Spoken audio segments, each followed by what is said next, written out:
Hello, hello, hello. Cutting my head off right there. Hello, welcome to another DCU Daily. We are going to be talking about a whole bunch of news stuff today. We are going to be talking about some, reactions to Captain America, the Brave New World. I almost said the first Avenger. Jesus, definitely out there. But we're going to talk about Anora, Super Bowl halftime show, future films coming out this year, a whole bunch of quick hits. Obviously, we're going to be talking about DC news in regards to the, infamous Super Bowl spot that we got. Well, not Super Bowl spot, but the Puppy Bowl spot, social media drop, as well as celebrating some more Penguin awards because the Penguin did nab a few more Critics' Choice Awards. We're going to be talking about that. We're going to be celebrating some creators, some really amazing people. But before we get into that, we're going to be getting into the news. So please enjoy the news, then quick hits, then DCU Daily. It doesn't seem to matter what I do. I'm always the number two. All right, mister, I need to paint my abs on to get nominated. You don't see Robert Downey doing that. You're kidding. Robert You're Downey. kidding. I can't open the envelope without the... Warner Brothers is heading back into the Matrix with a new movie in the works. Wonder what other surprises are in store. I want to be Bruce Wayne. I like that. You're gonna love me. There's the shot right there. That. Okay, we don't need to see chorus. Right there. You look ridiculous.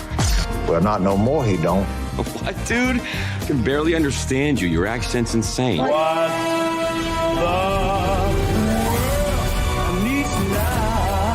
me a hand up. Nope, I'm actually okay. Thank you very much. Oh, wow. Wow.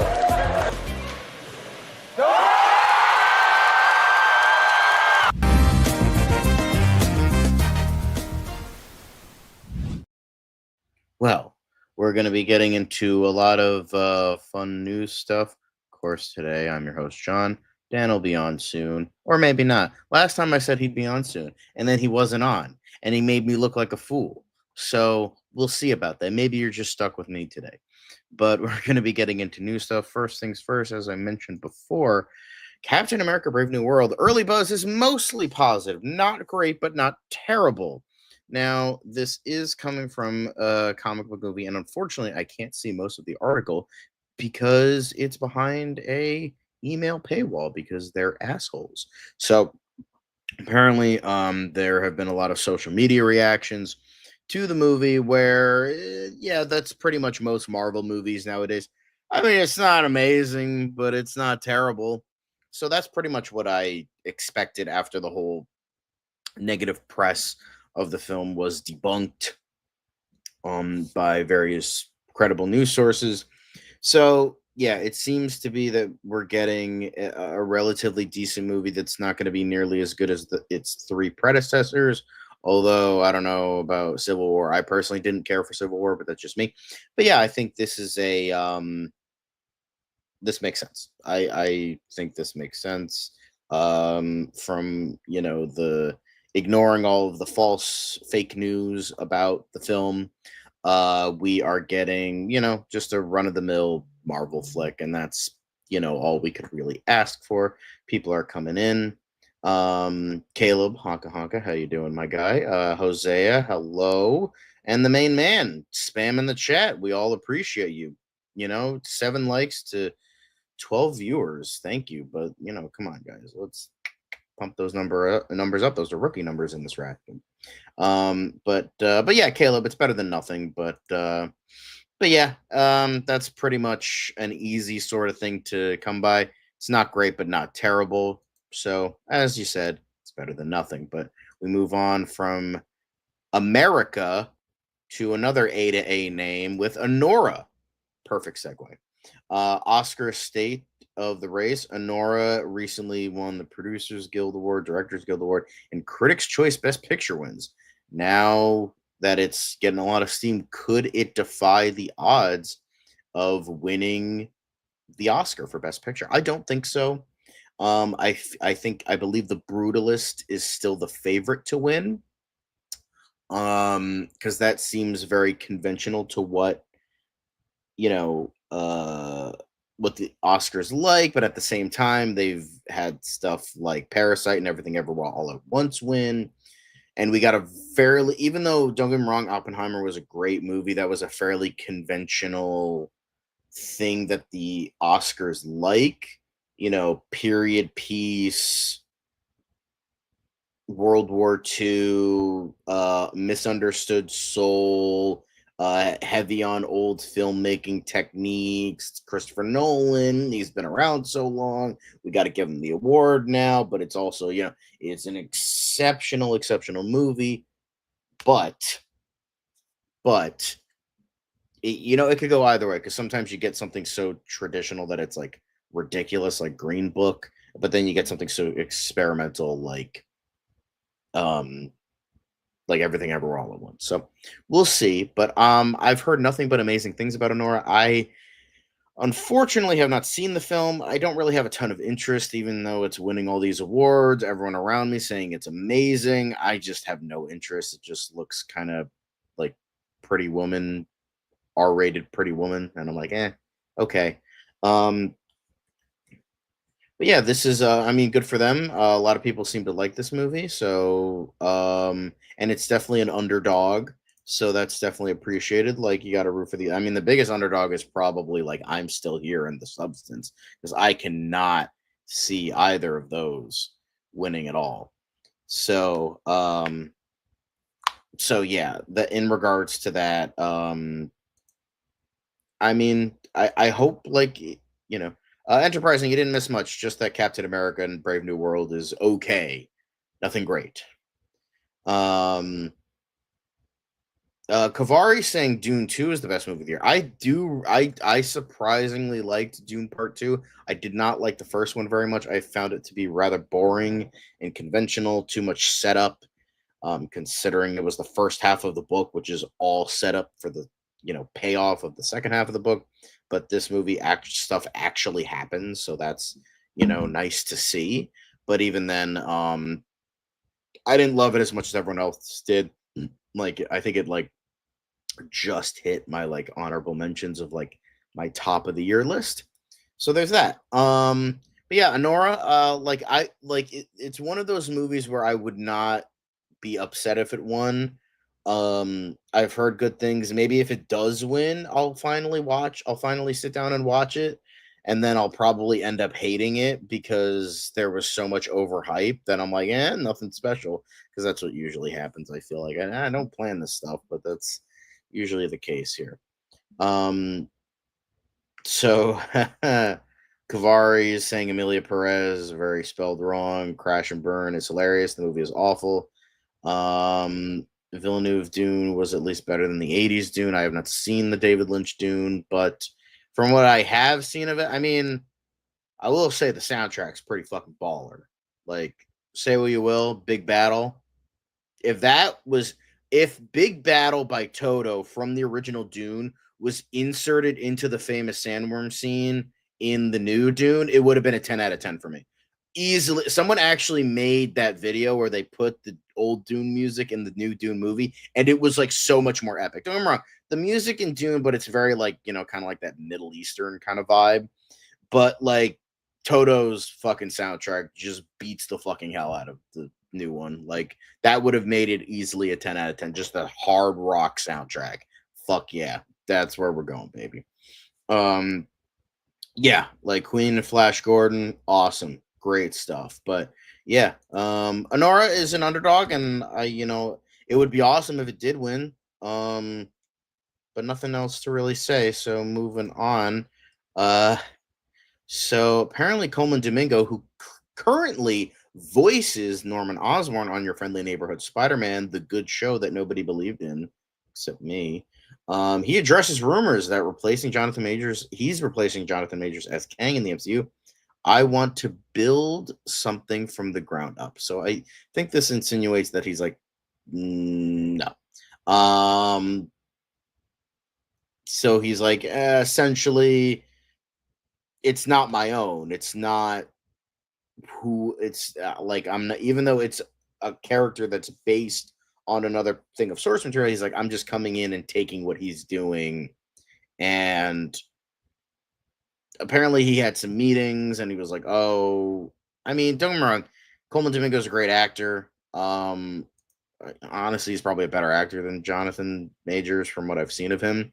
But yeah, I think it would be a little weird and awkward. And as I said, we were talking about this the other day. Kang is just too DOA at this point.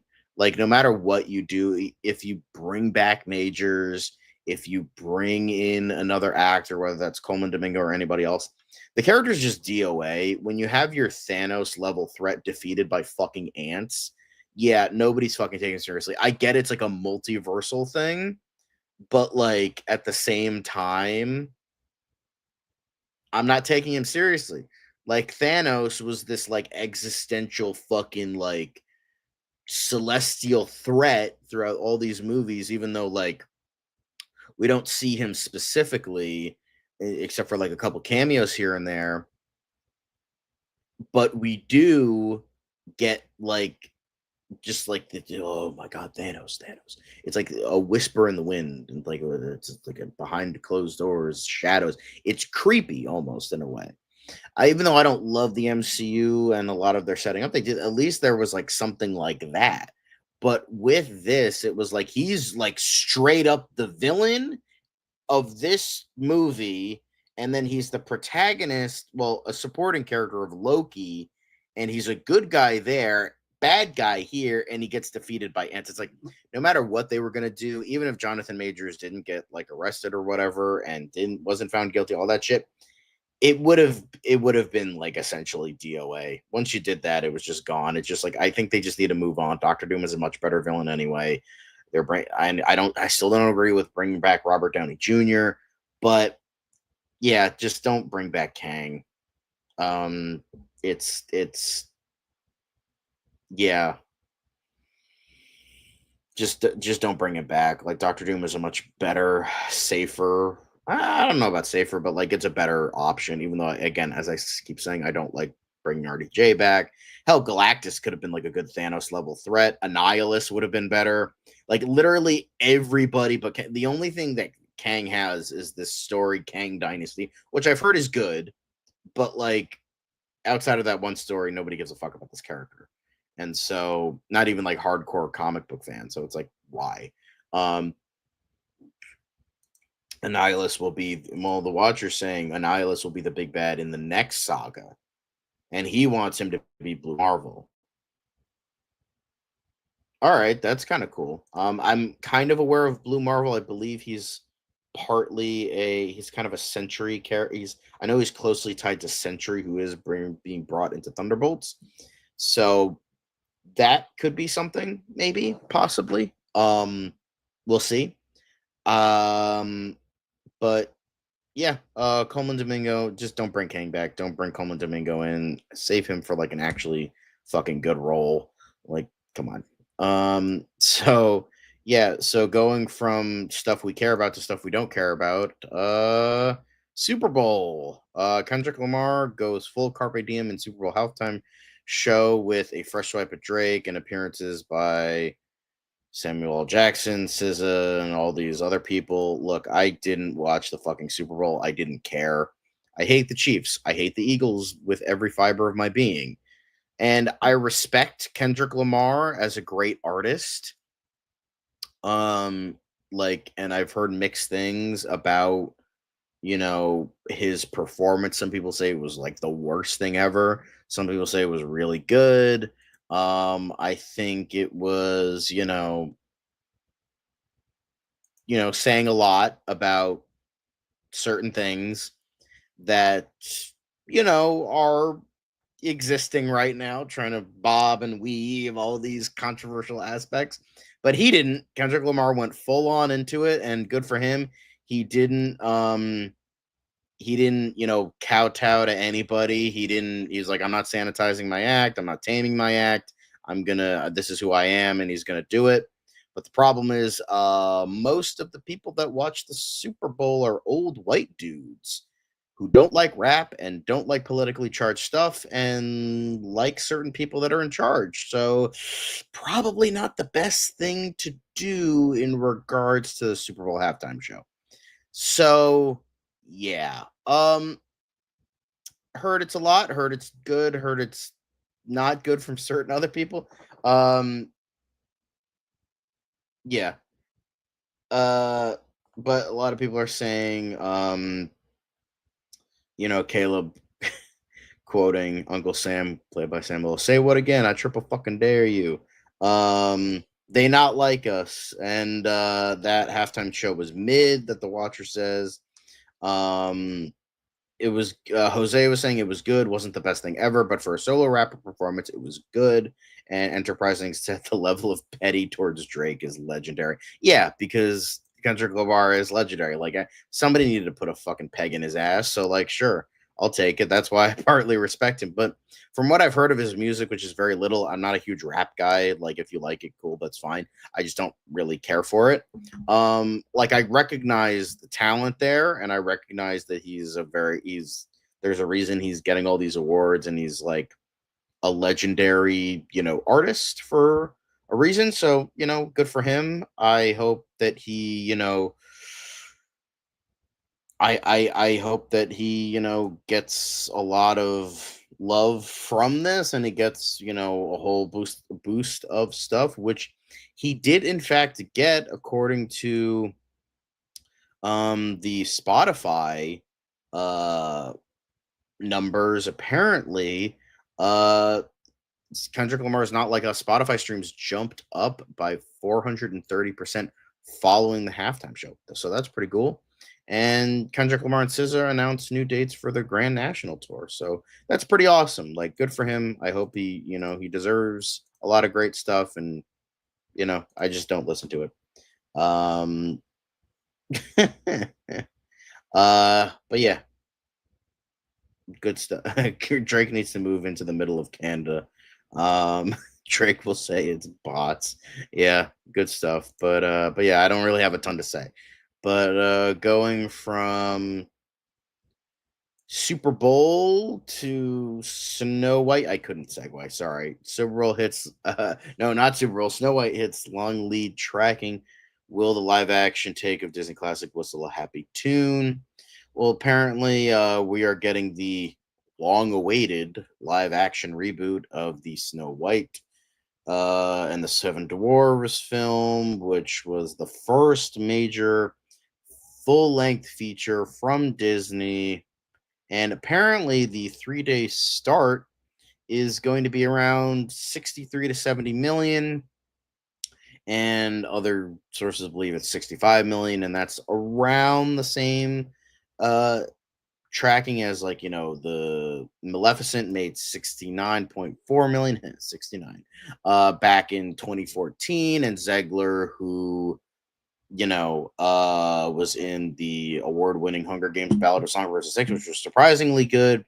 That's her best opening with 44.6 million. So yeah, this is one of those cases where it's probably going to make like all the other live action Disney remakes, it's going to make like a shit ton of money, but it's probably not going to be well received critically.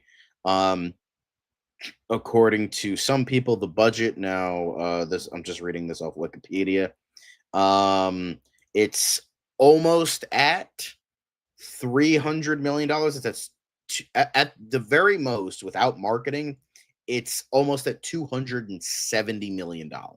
So tracking, it's not great, like as opposed to what we've been following with Captain America Brave New World, where that movie's budget is $180 million. And then the opening might make almost $100 million. So that's pretty fucking good. But with a $65-ish million opening for a $270 million movie without marketing, not tracking well. But considering that another live action Disney remake, Adjacent, finally, got somewhere with, $700 million globally, it unfortunately passed up our boy Sonic. In domestically, it beat it easily.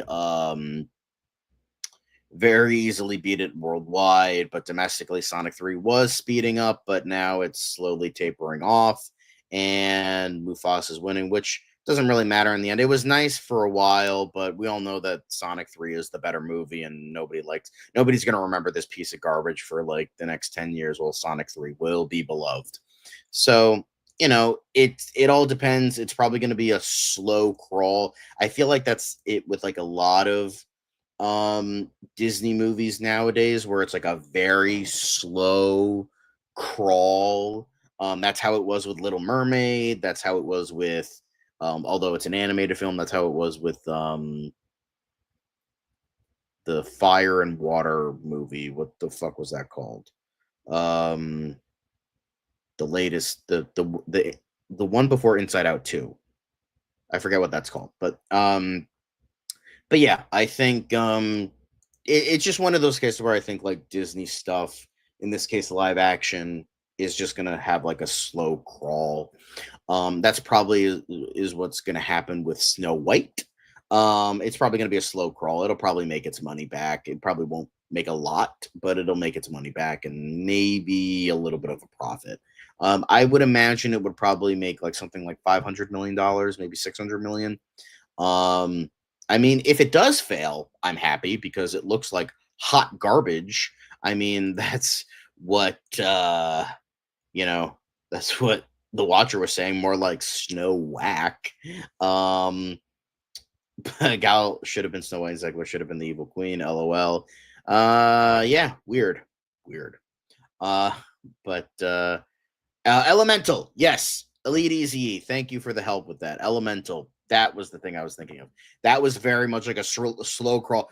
That became like one of the biggest bombs like Disney Pixar ever had, and then it became like a huge fucking hit like 3 months after it got like premiered. Like, okay. So yeah, these movies are definitely like a slow crawl. But that's the thing. It's brand recognition.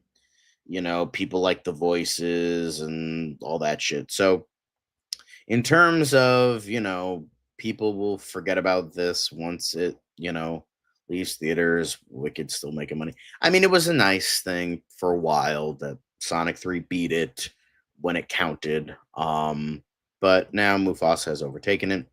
A little upsetting, a little sad, but you know what? 'Tis life.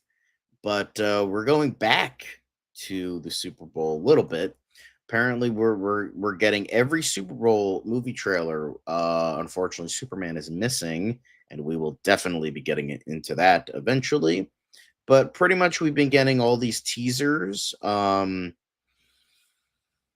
First is M3gan 2.0. I watched the first one. It wasn't good. I wanted to like it because the trailers were funny, and I thought it was going to be so bad it's good. No, it's just bad. Just a bad movie. But, the memes help carry a sequel, so that's what we're getting. And I don't get it, but it's like the person that's in the Megan suit is a kid, and the teaser is extremely sexual. So I don't know how to feel. Like I remember I've seen this trailer a bunch of times, but every time I watch it, it just makes me feel really it gives me the ick, as the kids would say. But yeah, I mean, it's kind of like a funny trailer, like, the bitch is back, like, Elton John, all that shit. But like, it's just really gross to look at, because when you think about it, it's like, because the person playing Megan is like a person like a mocap suit, and it's a child. I mean, they're child sized. There's like a couple inserts where it's an adult. I think of like the dancing scenes was an adult or something like that, but it's mostly a kid. I think an adult does the voice, but I think it's a kid, and so it's just like really gross. It's yeah, so kids don't say it, girls and gay guys do. Okay, good to know. Thank you, figure drawing. As the gay dudes would say, it gives me the ick. But yeah, it's kind of gross, and I don't like the trailer at all, and I hate it every time I watch it. And it's not just because I didn't like the first one, but it's just gross. It's gross. But F1, I'm actually genuinely excited for this movie. Like, it looks good. It looks like, the modern Days of Thunder, like how Top Gun Maverick was the modern Top Gun. It's just this isn't like a remake or a requel of Days of Thunder, but it's essentially like similar vibes. It's got Joseph Kosinski. And it doesn't have Tom Cruise, but it does have Brad Pitt, and they're kind of. Have you ever seen them in a room together? But yeah, we have our Days of Thunder, parallel, so that's pretty good. Excited for that. Lilo and Stitch, gross. Thunderbolts, a lot of people are excited for it. Cool, great. I finally watched the Thunderbolts trailer, not the TV spot, and I will say, yeah, Red Guardian looks like he's having a ball. Oh, Hydra, oh, fancy. Like, all right, okay, cool. That's cute. I still won't watch it. Looks stupid. No, it just looks like Diet Suicide Squad, but not nearly as good. Then Jurassic World Rebirth. Okay. I'm sorry, this movie looks like shit to me, but like, I don't really like Jurassic Park that much. I never really liked. I saw the first movie. I'm like, oh, that's fine, and then that was it. Yeah, that's okay. Then I'm super stoked for Final Reckoning. Tom Cruise showing off his amazing stunts. Got the big plane stunt, so that's awesome. Then we got Let's Shoot This Piece of Shit. Piece of shit is right, Harrison. Although, according to people on the web, it's not a piece of shit, but it's not good either. So it's fine. So yeah, we got another, even though it's coming out in less than a week, we got another trailer for Brave New World. So it's like, all right, cool. Then we have, the remake for How to Train Your Dragon. Why? Like, don't get me wrong, in terms of the live action remakes that are coming out this year, I'd rather fucking How to Train Your Dragon win, even though it's just a more boring and shot for shot remake of the original without the shit that made the original so good to begin with. It just looks like a boring fantasy movie that has nothing that made the original animated film so good. I mean, don't get me wrong, I like Mason Thames, however you fucking the kid from Black Phone. Good actor. I just wish he was in better shit. And then got Novocaine, which this looks fucking great. I don't care what anybody says. Like, I know everyone is doing John Wick, but like, nobody John Wick, but an old guy. Or Love Hurts, John Wick, but it's a love story. Like, Novocaine, John Wick, but the guy can't feel pain, and it's a comedy. So it's like, I kind of like that. That's a lot of fun. And Jack Quaid, The Man Has a Big Year Companion, was excellent. This was great. This looks great. He has The Boys coming up. He has My Adventures with Superman coming up. So that's awesome. Jack Quaid on top of the world. Then we have The Smurfs, gross. And then Sinners, awesome. Great, can't wait for it. As the article says, Michael B. Jordan, enough said. So yeah, that's mainly news stuff. So with that, Dan, do you want to join us? Oh no, he's very, very, very. Oh no, I thought you were frozen. Okay, you okay? You with us? I was frozen before, so just let it go. It's fine. Yeah, no, it's okay. Oh, 1 second. Okay, then. So we're gonna be now moving on to quick hits, guys. Very exciting. Don't worry, we'll get the music in it for you. We'll get that lovely music. By the way, I just wanted to say the Thunderbolts trailer, just amazing. A lot of good stuff in that one. I mean, spoilery stuff, but a little bit of Sentry, kind of know who the villain is. I like how they're addressing the fact that, hey, we shoot and we punch and shoot guns. Like, how are we supposed to take on this stuff? But I mean, it is similar to the Suicide Squad in the sense that the Avengers aren't coming. What if essentially, of course, David Harbour in the Suicide Squad. What if Superman decides to walk in the White House and I don't know what he said beyond that, like grab the president by the throat or whatever. But yeah, So it is feeling like it is still a little bit very Suicide Squad like subgenre of movies where you get a team of supervillains, but God, man, I just want to see this movie for David Harbour alone, because that man has gone from playing just a little character actor role in Suicide Squad in 2016 to 9 years later, he's probably going to be the man who, helps make this movie a huge hit. So I'm excited. I mean, the Mission Impossible, and they keep teasing this as Tom Cruise's last one. I'm not sure if I believe it. But I'm okay with them marketing it that way, because I'm ready for the next the next Mission Impossible to be like, oh, you thought he was out, but he's back again. It just feels like he's gonna be gone for a few years and then he'll come back and do more movies, because Tom Cruise will literally do that until he's 90 or probably even longer.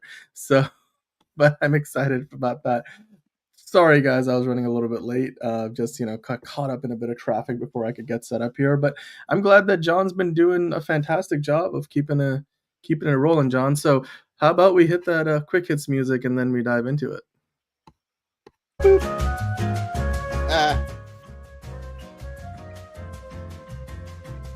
All right. Boom. First things first for the realist. So the Wild Robot sweeps its categories with 9 wins, including Best Feature. Fuck yeah. Let's go, Wild Robot. What are your thoughts, Dan? Dude, it's sweeped, right? Like, that was the story, that it literally sweeped, like, pretty much every category. Like, 9 wins. 9 wins. Best Feature. Look, Arcane did well on the TV side of things, but the fact that it won as many as it did... Even though it got canceled. The what? Even though it got canceled. What are you talking about? Oh, well, no. Arcane. I'm not talking.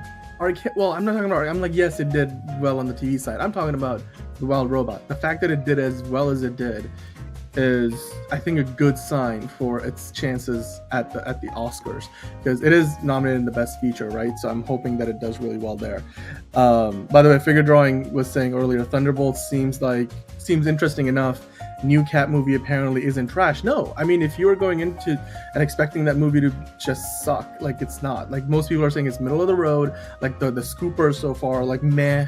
It's a standard 3-star movie, not terrible, not great, like, good. Fantastic Four seems promising. Yes, it is. Isn't the MCU looking pretty all right? No, I don't know. I mean, let's talk about that at the end of the year, shall we? Once we have had these 3 MCU movies and Daredevil Born Again and like the 5 other TV shows they've got coming out. I think at the end of this year, we will know where the MCU is at. But as far as the Wild Robot goes, John, this was probably one of the best animated movies, not of just the past year, but of this decade so far. So I'm glad that it's getting recognition, and I hope that it continues to do that at the Oscars. It probably, if it wins, it will deserve it. I mean, there's plenty of other deserving nominees at this year's Oscars, but I wouldn't mind seeing this one, be the winner. Mm-hmm. What did you like? I mean, you saw this, right? Did you? Yeah, no, I thought it was excellent. Yeah, I thought it was fantastic. I mean, any of the animated movies, I think, are deserving. Like, I would be happy if any of them won. I've heard Flow is amazing. I thought Vengeance Most Foul was very good. Not the greatest thing ever, but like still very, very good. Wild Robot was fantastic. This is one of the few cases where I wouldn't mind if Disney / Pixar won, because Inside Out 2 was very good. I just think the Wild Robot was the best out of all of them, out of the ones I've seen. So yeah. Harvey Dent is like, can you hear me? Yes, Harvey Dent 13, I can hear you in my nightmares. But anyway, the Wild Robot, deserving, should get more. I'm excited to see where it goes from here. But the Oscars will be here soon enough. Now, the next quick hit, John, Miles Teller and Casey Affleck they're now going to be leading this pursuit thriller called Wild Game from American Sniper screenwriter. Does it interest you, the combination of Casey Affleck and Miles Teller together? Could be cool. I didn't really like American Sniper that much. Casey Affleck's kind of overrated, but I like Miles Teller, so this could be cool. Yeah, look, to me, it's just too early to tell, right? We'll see when the first trailer comes out for this. Sounds like a fun name, American Sniper. I mean, didn't that win a few Oscars that year when it came out? So And speaking of Bradley Cooper, he of course was where was he? He was at the Super Bowl. I saw him at the Super Bowl. He introduced the Eagles. Gross. Yeah. I mean, John Hamm introduced the Chiefs. Brain. And his voice was constantly cracking. Bradley Cooper knew what he was doing though. Anyway, I mean, Bradley Cooper's like, well-known Eagles super fan. So anyway, moving on, John. Speaking of super fans, there's a lot of super fans for Daredevil who will have to get adjusted to Daredevil Born Again, because apparently the violence goes way past anything Netflix ever did. I looked at this article. This is an Empire. Why are you making this an internal competition? Like, you're literally fighting yourself. You're literally fighting your fans. Why are you doing this? Let me read out to you. There's a quote in here. So, okay, here's the quote, right? This is from the showrunner, Dario Scardapane? Dario Scardapane? There we go. Whatever. He said the level of violence is way up there for a Marvel Disney show. I don't think there's anything else even in the ballpark. There's a moment in this that is just absolutely batshit and way past anything Netflix ever did. And then, like, the article points out, that's almost hard to imagine given that the previous Daredevil show had fist slamming heads in car doors with minions who'd sooner impale their heads on spikes than name their omniscient boss. I'm like, exactly. But then Kingpin, of course, agrees, because like Vincent D'Onofrio added to this, saying there's a world in which you might think that if the show kept running, we'd be in this place eventually, or something like it, implying that, if that show had kept on running, this is where they were headed anyway. But then he said, look, we have gone further in the darkness, the action, the nastiness. And I'm like, the second comment, like, is again just what's the need for the comparison, right? Like, it's like, John, like, I don't know if you were in the same school of thought as me, but it comes across as at best you're gloating, and at worst you're just insecure about the product that you've made here, like the story you're trying to tell. Like, it doesn't reflect well that they're talking about it in these terms. I'd much rather they say, look, we tried to live up to the expectations of the fans, and bring them something that was as good, if not better, than what they grew to love. It comes off as very insecure and very desperate. Like, they're just let the and it's funny because it's like everyone thought that your friendly neighborhood Spider-Man was gonna suck because there was no previews. Exactly. And then like 2 weeks they dropped the trailer. Like 2 or 3 weeks before the show starts, they dropped the fucking trailer. Everyone, this is gonna, like, the animation looks like shit. You have an androgynous Harry Osborn. This show is gonna be garbage because we're all racist and sexist and misogynistic. This is gonna be the worst thing ever. I'm kidding, of course, but it's just like everyone was saying, like, it just doesn't look like a good show. And then it came out, and everyone's like, "Oh no, this is actually really good." Now it seems like they're doing it seems like that it's funny. This usually happens when Disney doesn't give a fuck.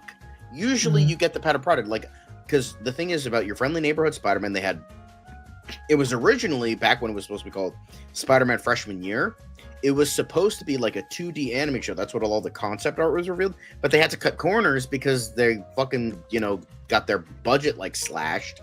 So it's not the sky, it was from a portal, but like, okay, what the fuck? Clearly you weren't even paying attention. But I mean, for this show though, right? Like, it just feels like what Caleb is saying. It feels like a lot of ego stroking. Exactly. Like, again, I'm saying there's nuanced ways to address it, but not even nuance. I'm like, instead of saying we did such a good job, this is way better than anything Netflix ever accomplished. Because let's be honest, this is something that, when you say stuff like this, fans today are smart enough to know that Netflix show, there's a reason why those Netflix shows, formerly Netflix shows, let's just say all the Defender series of shows that used to be on Netflix are now on Disney Plus. It's not because Netflix sold them to Disney Plus. No, they were always produced by Disney. They were produced by ABC Television Studios in association with Marvel Television, not the current Marvel Television that is under Kevin Feige's purview. It's the one that was under Ike Perlmutter's purview, and it was like a sister company to Marvel Studios. So it was still Disney though. It was so by shitting on that show, you're kind of shitting on yourself, because it's not to mention it's a continuation of that show, and it exists in the same continuity. It always was designed to be that way. It is now officially gonna be that way. So I'm like, you could just say we just want to, we just can't wait to see how the fans, enjoy the show and like what they think about it. We put in all of our sweat, blood, and tears into this, literally and figuratively, and we just hope that it lives up to their expectations. Do that, like have humble pie, like eat some pie, and be humble. I don't know. It just, to me, this doesn't seem like the right approach. Yeah, it's just very. Because I think they're trying to get across the idea that they're, like, oh my God, this is going to be even better. But when was the last time when somebody tooted their own horn that ended up being a positive? Like, it always comes across as they're just gloating or they're insecure. So, and then like Rager365 saying, didn't they say the same thing about Echo? They did, and until like they decided, nobody remembers that show. Dude, but remember, like, it was like months before the show came out, they decided, oh, wait, we're going to drop this on Hulu. And we're gonna, no, we're not going to do it once a week. We're just going to give you all of the episodes at once. And then people forgot about that show, like literally days after it came out. Even though it was well reviewed for the most part, I think, again, the show didn't leave an impression. Because the thing is, they teased us with Daredevil, and then when they realized Daredevil would not be part of the show in a major form, they were like, oh, okay, then fuck this. Yeah. But, yeah, so when they don't care, it's usually better, but when they do care overly, it's desperation. Yeah. It's like, we swear it's good, and it's just like oh, your friendly neighborhood Spider-Man, fuck off, do whatever you want. And then they're making a pretty baller show that's well liked by a lot of people, and that suit does not look good. And he's got like a bra on, like it looks like he has a bra. There's too many creases. It's like, what the fuck is this outfit? This looks like less. Everyone's saying, "Oh, it's Superman. It looks like CW." This looks like fucking CW. Like, this looks like trash. Hell, that's kind of a compliment now, because how good Superman and Lois looked by the end. This looks worse. Like, what the fuck am I looking at? It looks like he has his chest looked like titties and a vagina at the same time. Like, what the fuck am I looking at? This looks gross. Like, I hate this. Maybe this is just an awkward angle, but it's like, this is supposed to be like a photo shoot kind of thing, like, but in the middle of the action. Mm-hmm. Why would you pick this? This looks terrible. This is not a very as flattering of an image as the Potted by T. He needs the double D's, but not the double D's you're thinking of. Well, okay. We'll see how the show turns out. It's not that far away. Like, I hate it's just like, stop talking. Just stop talking. Stop talking. I agree with you. Well, you know what? Moving on. So the next topic is Amazon MGM Studios and Mattel's Masters of the Universe has found as Sorceress and Fisto, guys. I'm sorry, what is his name? Fisto? That sounds like... I know what it sounds like. Well, but here you can see there on the right, obviously, that's Morena Baccarin. She's going to be playing the Sorceress. And then, of course, on the left there, you have Johannes Hakor Johannesson. I probably totally messed that up. And he's playing Malcolm, aka Fisto. So, I mean, excited? I know Morena Baccarin, but I don't know the other guy. But cool. It's probably going to be a dog shit movie, but it could maybe fun. I don't know. I mean, it'll be interesting to me to. Caleb is like, Fisto? I'm like, okay. And then the watcher is convinced now. He's like, I'm going to be watching this just for Morena. There you go. That's... yeah, thank you. There you go. Good, thank you. Well, let's see how good the movie is. They've already got, of course, Alison Brie in there. They got Jared Leto in there. You got Nicholas Galtazine in there. I prefer Idris Elba. So the cast are rounding out quite well. But hey, let's keep the ball rolling. The next project, Billy Magnuson is set to headline AMC's Silicon Valley drama series from Jonathan Glatzer. Now, remind me who you were fan casting Billy Magnuson for? Booster Gold. So at least he's gonna, he's in demand. He's doing this for AMC, a Silicon Valley drama, probably meant to be something like Succession, maybe. They already got Sarah Goldberg in the show. It's produced by AMC Studios. Any sense of curiosity for this? Are you going to be looking forward to this show now that you have something else with Billy Magnuson in it? It's too much. I agree with Liz. Too much. It's just a lot, and I don't know if I could keep up. But hello, Ron. We got Ron in the chat saying, "Be a little more positive, John. Be a little more positive." What the fuck does that mean? I've been positive. I know. I was just Daredevil. They're just mouthing off. Anyway, we already did this story. Did we kind of do this story? So Miles Teller and Casey Affleck, they are going to the EFM with that new Wild Game movie, so the European film market. So they're gonna try to get distribution across Europe. Anyway, so we already talked about it though. Natalie Portman to star in rom-com Good Sex with Lena Dunham writing and directing. So this is also now launching at the European film market. Does this interest you? The cast, the title of the movie? I have no idea what the story is. I can only speculate. So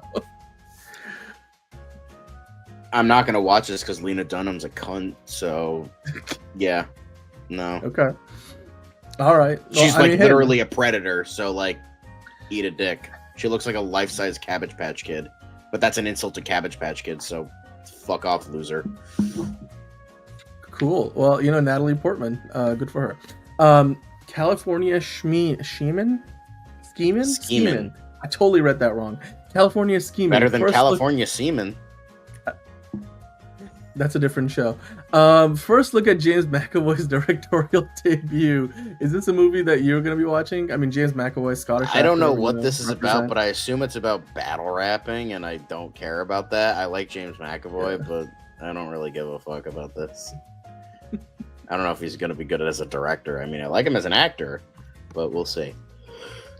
Yeah, well, this is his first time directing, so we'll see how good the movie is. Represents Scotland well, James McAvoy. Former Too bad Lenny isn't here. Yeah, too bad. I mean, Fiona's in the chat, though, so there you go. Fiona's actually from Scotland, not like Lenny. Lenny's not from Scotland, although she represents the British Isles. Anyway, Daisy Ridley shares a Star Wars script update, and then she went on to say that she's open to joining the MCU. I mean, I don't know if anybody asked her that. Maybe they did ask her that. Here's the quote. So she was doing a new interview, and that's where she said she feels really good that the writer George Nolfi is putting together the Star Wars sequel script. Of course, this is meant to be like a sequel to the trilogy of movies she just did a few years ago, and it's meant to kind of cover how she's rebuilding the Jedi Order. Now it's going to be directed by Sharmeen Obaid-Chinoy, who's a Pakistani director, and she's up and coming. She hasn't really done a feature film before, or certainly not at this scale. She started out directing documentaries, and I think she moved on to doing other projects. So we do have names attached at the key positions. But then, she also told Comic Book that I have not read the latest script, but I know what's happening and I know the story. And I think what feels really good is that George is a phenomenal writer. I think we're making sure that the story is the best way. I don't know what that means. The script is the best way to tell the story. There you go. So they're trying to make sure the script is good. And then she says, look, I think it will be worthwhile for everyone watching it. And I am very excited. Then later on, she was asked, would you want to join the Avengers and the MCU? And she's like, look, I'm open to loads of stuff. I work with this amazing second AD called Matthew Sharp, and he texts me because he's doing Avengers, and he goes, if they call. So I was like, if they call, absolutely. Then I of course love Batman. I love the Penguin. I'm a fan of so many sorts of films. Yeah, I'm open to everything. So there you go. John, would you prefer for Daisy Ridley to join the DCU or the MCU, or perhaps stay with Star Wars? I don't know. I mean, I hope. I hope she has a career. I hope she can do. I know she's gonna be in Cleaner this year, and the thing is, her projects outside of Star Wars have not been good. Like she did that Chaos Walking movie that was on the shelf for 10 years, and so I want her to do good things. I don't want her to be shackled to Star Wars, but maybe just stick to smaller movies outside of Star Wars instead of doing bigger stuff going to the superhero franchises. So yeah, or as Elite EZ put it, I'm also open to making a lot of money. So yes, Star Wars. 5-Ash Art saying, I just hope Marvel. Yes, I do like money. Hello. I do like money. Yeah, DC, Marvel. Who wants to give me my next paycheck? I just love the Rage 365. Disney keeps animating its corpses or corpse. Whose corpse? She loves Batman. Okay, there. Well, the Watcher's she's seen at least one Batman movie pass. Look, honestly, 5-Ash, said he liked her. I liked her too as a character. I think Rey was a good character. When you compare, I think when people say that she was really overpowered and learned everything too quickly, I'm like, go back and watch the original Star Wars movie. Mark Hamill goes from being just, you know, a kid on Tatooine to freaking, you know, fighting with lightsabers, or like, you know, basically destroying the whole Death Star, and then he spends a weekend with Yoda and becomes like a Jedi master. I'm like, except he fucking always loses to Darth Vader, gets his hand chopped off, and thrown down an elevator shaft. Like, I get that, but I'm just saying it's like some of that criticism is a little overblown. I'm not saying overall it's wrong, because I do think they kind of progressed their story in a way, and that's, to me, you know, mostly due to the fact they had no plan. So I'm like, I don't know if they're writing this one movie, are they actually building towards something, or this is going to be just one movie, one off. But they took it off the release schedule, so I mean, clearly they're doing something here that they had, because they gave it a release date, and I think it was meant to come out either later this year or next year. Now it's off the release schedule entirely. So again, another Star Wars movie that we have no idea when it's actually going to come out, even though somebody's working on it. So whatever. But hey, you know what we do know is going to come out is Euphoria season 3. Finally, after years of getting delayed, it seems like they finally got all the stars back together and scrounged up enough money to pay them all, because all of their rates have gone up since like the first couple of seasons of the show. But hey, production has gone underway, and it looks like we have our first look at the show. John, what are your thoughts about this? I was literally talking about this today. Like, I was with my dad at lunch. He watched the show because we were talking about some of the Super Bowl commercials, and one of them was the Sydney Sweeney with like the Hellman's commercial, whatever the fuck it was, with, you know, How Harry Met Sally. And I mentioned like, oh, Euphoria is going to hopefully start season 3 soon. They say it's going to happen. So it's funny that like, yep, this confirmed it. It just, I'm good. But my dad was talking about like Angus Cloud. I'm curious how that's going to turn out, because with how season 2 ended, you could make it so that you could write him off the show. So you could make that work. So I'm curious about that, and hopefully, you know, they like it, even though it's been like 5 years since like this season 2. But you know, we'll see. Yep. I mean, a lot has happened, right? Like like I mentioned, Zendaya, much bigger star today than she was when the show started. I mean, Sydney Sweeney, much bigger star. So yeah, I mean, it's just crazy how long some Jacob of these gaps are. Jacob Elordi, the dude was almost Superman. I mean, you know, his career's taken off. The other thing is, he's gonna be a Frankenstein's monster.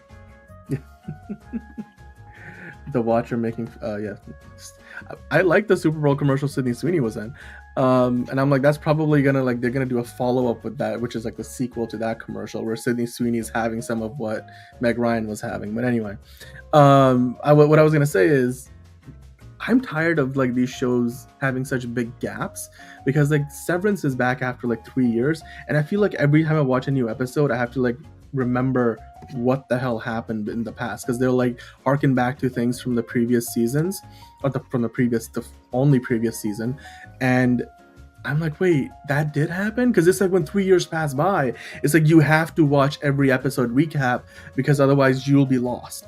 So I hope that with Euphoria, I mean, I don't watch the show personally, so I'm not sure if this is one of those shows where you have to remember every detail.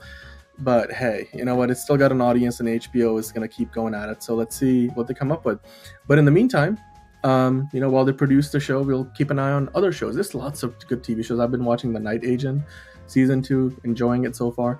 But hey, John, the next story that we have, Fox has now made big moves into the world of podcasting. They just bought Red Seat Ventures.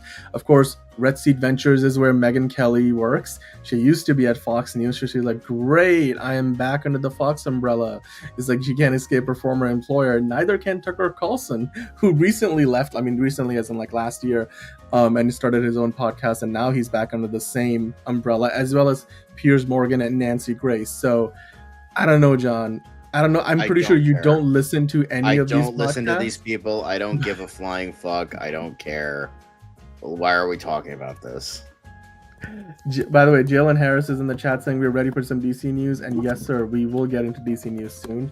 And hello to you, Jalen. So, and Hosea and everybody else in the chat. Caleb, Enterprising. Green Day inspired comedy movie in the works from Live Nation Productions. Interested? The only thing I would want to see from them is if they adapt their off-Broadway production of These Paper Bullets. That's the only thing I want to see. Because that show was fucking amazing, and they did the music for that, and I would love, and that was like, it was like a Beatles-inspired comedy, and it was great, but it was like also with what was it? Was it Midsummer Night's Dream or it was Much Ado About Nothing plus the Beatles. that was the show. It was such a great like show. 800 years old. If they adapt that for a movie, I'd watch it. Anything else, I don't really care. Yep. Wait, hold on. What was Five Ash saying? I don't care. Let's move on. Never mind. Okay. All right. Sorry. I just got distracted by a comment. You know what? I was distracted over the weekend by the Critics' Choice Awards, the Super Bowl. I mean, and we forgot to mention the Super Bowl. Did I say? You said Super Bowl. Brawl? I don't know. Brawl. I don't know. I mean, it is a man's game, so a Super Bowl. Anyway, John Williams celebrated his 93rd birthday on the same. I keep forgetting my sister and John Williams share a birthday, although they're like decades apart. But on February 8th, John Williams, the great John Williams, turned 93 years old, and he of course still is the GOAT. Just look at the list of franchises here, dude. There's 10 of them here, and they're not even everything that he's worked on. But when you just go off the top 3, you pick out 5 of them, and they're like 5 of the most iconic franchises of all time. He's done Harry Potter, he did Indiana Jones, he did Star Wars, he did Jurassic Park, he did the Superman theme, which they're still working off of to this day, 40 plus years later. And then the Home Alone music, he did E.T. It's just Close Encounters. It's insane, and it goes beyond that, of course. Like, there's even more that's not on this list. It's amazing. Do you think anybody will ever match or get close to the resume that John Williams has built up over the decades that he's been around? And that's kind of unfortunate, because I think there are plenty of composers that people need to be more aware of. And like, whenever it's like film composer, it's always John Williams. And don't get me wrong, John Williams is great, but I think there's other composers that are just as talented, maybe even more talented than John Williams, that will never reach that feasibility because his resume is just that entrenched in pop culture. And like Michael Giacchino, Hans Zimmer, Alexander Desplat, or Ludwig Göransson, James Horner. Good pick. John Barry. Thank you, Five Ash. Ennio Morricone, even though he's no longer with us, bro created like the most iconic piece of film music ever created. So, enterprising with I think that's one of the best comments so far. I hope to love a woman the way John Williams. Not gonna lie though, I thought he was older. I thought he was like 94, 95. I didn't realize. No, so this is the thing. So I remember a few years ago on this podcast, we celebrated his 90th birthday. So like, he's pretty much his whole 90s. We have been doing this podcast, and I just remember I made a whole graphic for it and everything. We should probably, like, if I remembered, I would have wished him a happy birthday on the day. But I mean, Danny Elfman, also one of the other names. Danny Elfman. Yeah, and Ludwig Göransson is probably, if there's any name out there that I think probably has the best chance. But you got to still look at it this way, right? I mean, look, the Super Bowl. Okay, I was to give Alexander Desplat. I thought I had him confused with somebody else. He's also very good. Very great composer. I mean, but like a lot of these people like owe their careers to the fact that John Williams. Trent Reznor, that's another good one. I mean, it kind of counts because he's also 9 Inch Nails, but at the same time he does that. But I know his music. I don't know his 9 Inch Nails, but I do know his composing stuff, and it's very good. Yeah, I mean, I was just gonna say though, John, look, Ludwig Göransson. If there's one name out there who's like, he can get there, that's Ludwig Göransson. He's got the potential. But I'll still say this. We all know, like, Hans Zimmer has had an amazing career, and he's got a resume that is extensive. But you wouldn't put John Williams and Hans Zimmer in the same sentence necessarily because of just how big of a gap there is. So it's kind of like the Super Bowl was yesterday, right? So like you look at it, oh, I could cool Patrick Williams, Patrick Mahomes, will he ever get to the Tom Brady level? I'm like, he has the potential, maybe. Will LeBron James ever live up to Michael Jordan's greatness? It's like we're still trying to answer those questions. It's just the gap is so big, right? I just don't think like Wayne Gretzky, right? It's like, is anybody ever gonna get close to what Wayne Gretzky meant to like the world of hockey? It's like it's that big of a gap, right? It's just I just don't think anybody. But right now, Ludwig Göransson is up there, Michael Giacchino is up there, Danny Elfman is still doing his thing, Hans Zimmer is still doing his thing.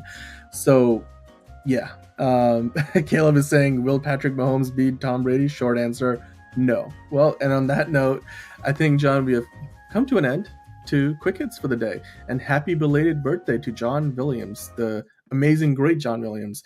Mm-hmm. He's still doing live shows. I mean, he doesn't do the full show anymore, I don't think. He kind of hops in and does like a He's just like, hi, I'm here. I created this, and then kind of leaves. And then like he might do him, though. Yes. He didn't compose it, but when I went to go see Star Wars with a live orchestra, he did make like at the end like a John Williams, everybody, and then he came in and we're like, oh my god, John Williams, ah! And then it was very, very, very cool. Yeah, but yeah. It's great, but like look, if you guys can have a chance to go see John Williams live, do it, because we don't know how many more of these shows he's gonna do. He has retired or talked about retiring on a couple of occasions, but he keeps coming back because the man loves what he does. Favre. It's let's not put those two names together. But on that note, let us know what you thought about the news, all the fantastic stuff. I mean, whether it's box office and Mufasa crossing 700 million or heading for 700 million at the box office, or the hey, Snow White is looking like it's going to open to like $60 million. That's not a ton, but it's a decent amount. And then beyond that, of course, Daredevil Born Again. The showrunner can't stop mouthing off about how good the show is. Let us know in the comments down below what you thought about it. And also, Captain America: Brave New World looks like it's a good movie. It's not great. It's not terrible. It's good. It's in the middle of the road.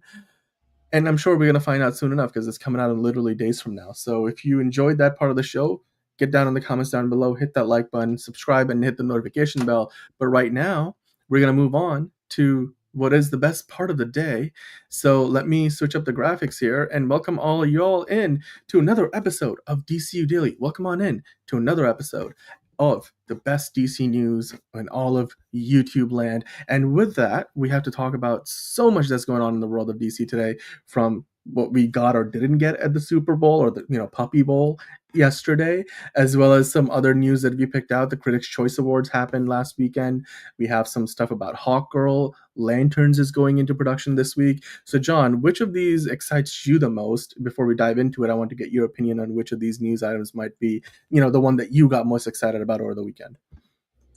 I mean, I was going to get excited over, Superman, but that didn't really bring us anything. So oopsie daisies, but wah, wah, wah. We need a sound effect for that.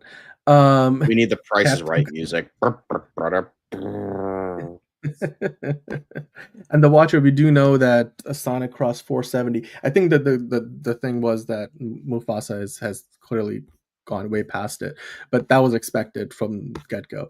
Anyway, we're here to talk about DC, right? So John, we're gonna start with the conversation with basically the Critics' Choice Awards, which happened on, was it Friday or Saturday? Because I feel like one of you guys messaged us like, you didn't talk about it. I'm like, well, we have other stuff to get into today, and we had a ton of stuff on Friday anyway. But the Penguin was nominated in multiple categories, so let's dive into that, because I'm really excited to talk about how the Penguin just continues to add up even more accolades to its list of already, some trophies in the cabinet, and the Emmys haven't even gotten here yet, John. So let's talk about the first of the two awards. And this was really cool because if you saw the show, Kristen Milioti, who is now the Critics' Choice Awards winner for the Best Actress in a Limited Series or Movie Made for Television category, which basically, if you want to shorten it, is Best Actress for Limited Series. She was really excited. Like, she got up, she was like, oh my god, and like she was surprised. I mean, the competition was great. It was I mean, look, the fact that Shogun is no longer a limited series helps out the Penguin a lot, because they don't have to compete in the same category, because every single category that Shogun was in, pretty much it won. But the Penguin, again, just continuing to prove that this wasn't just a fluke. It wasn't just something where people were like, oh my god, this is better than the average comic book TV show. No, it's a great TV show, objectively speaking, just point blank, period, dot, whatever, exclamation mark. John, what did you think about Kristen Milioti finally getting acknowledged for her work as Sophia Gigante in The Penguin? I think it's fucking fantastic. I know Critics' Choice Award isn't exactly a Golden Globe or an Emmy, but you know what? It's something, and she's deserving of it. I thought she gave a worthwhile and amazing performance, and Jay Russ is incorrect. So, it's a mini series, bro. It's not canceled. It ended. What the fuck are you talking about? Whatever. But yeah, great stuff. I'm so glad she's gotten something. She deserves it. I think she did a wonderful, wonderful job. Yeah, and she wasn't the only one who picked up an award that night, of course. The Penguin won 2 awards, including the man himself, Colin Farrell, who picked up the award for the best actor in a limited series category. So again, basically the same equivalent, just for the male actor side of the field, as it were. And Colin Farrell has already won the Golden Globe, so this is now his second big award of the season. And he was there, he accepted it, he was very gracious as always, as he is. And of course, this time around he got to share it with Sophia Gigante herself, Kristen Milioti. So the both of them, you got David Harbour in the back there sneaking through. But how do you feel about just the idea that at the Critics' Choice Award, both of them got it. They were both nominated at the Golden Globe. They struck out on for Kristen Milioti, but then Colin Farrell did. Here, they both won. Do you think just this continues to obviously add more prestige to the show? Does this bring more latent viewership to the show, like people who maybe were still on the edge, hadn't quite gotten to check this out? Now that they're seeing it's winning more and more awards, would they be more likely to go see it? I mean, probably not, because nobody really fucking cares about award shows anymore. I mean, there's maybe like a handful of people that'll watch the show now, but if they didn't watch the show before, they probably won't watch it now. Unless they were like, oh, I'm going to watch the show, but I have no time. And then they just haven't had the time to actually sit down and watch the show. But I don't think award shows are going to, like push those rookie numbers up, So, yeah, I think people need to, still go watch the show if you haven't already. I understand busy schedules, but I don't think award shows are going to be like, yeah, this will help. It won't help, but it's still nice to see. It's really great to see. Look, I'm just happy that it's continuing to win, as it should. The Watcher saying, Milioti, man, sheesh, she's great, and I'm glad she's getting a recognition. She's been around for a while. She's got a few good shows. She's got another show on HBO Max, which is from the era when it was still called HBO Max. Now it's just Max. I forget the name of the show, but she did a couple of seasons there. I think she had a show on Peacock.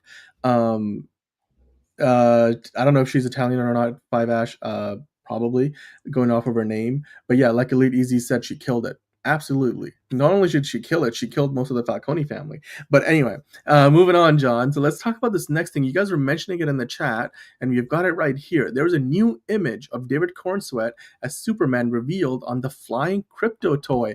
So, holy cow, John. This kind of confirms a few different things.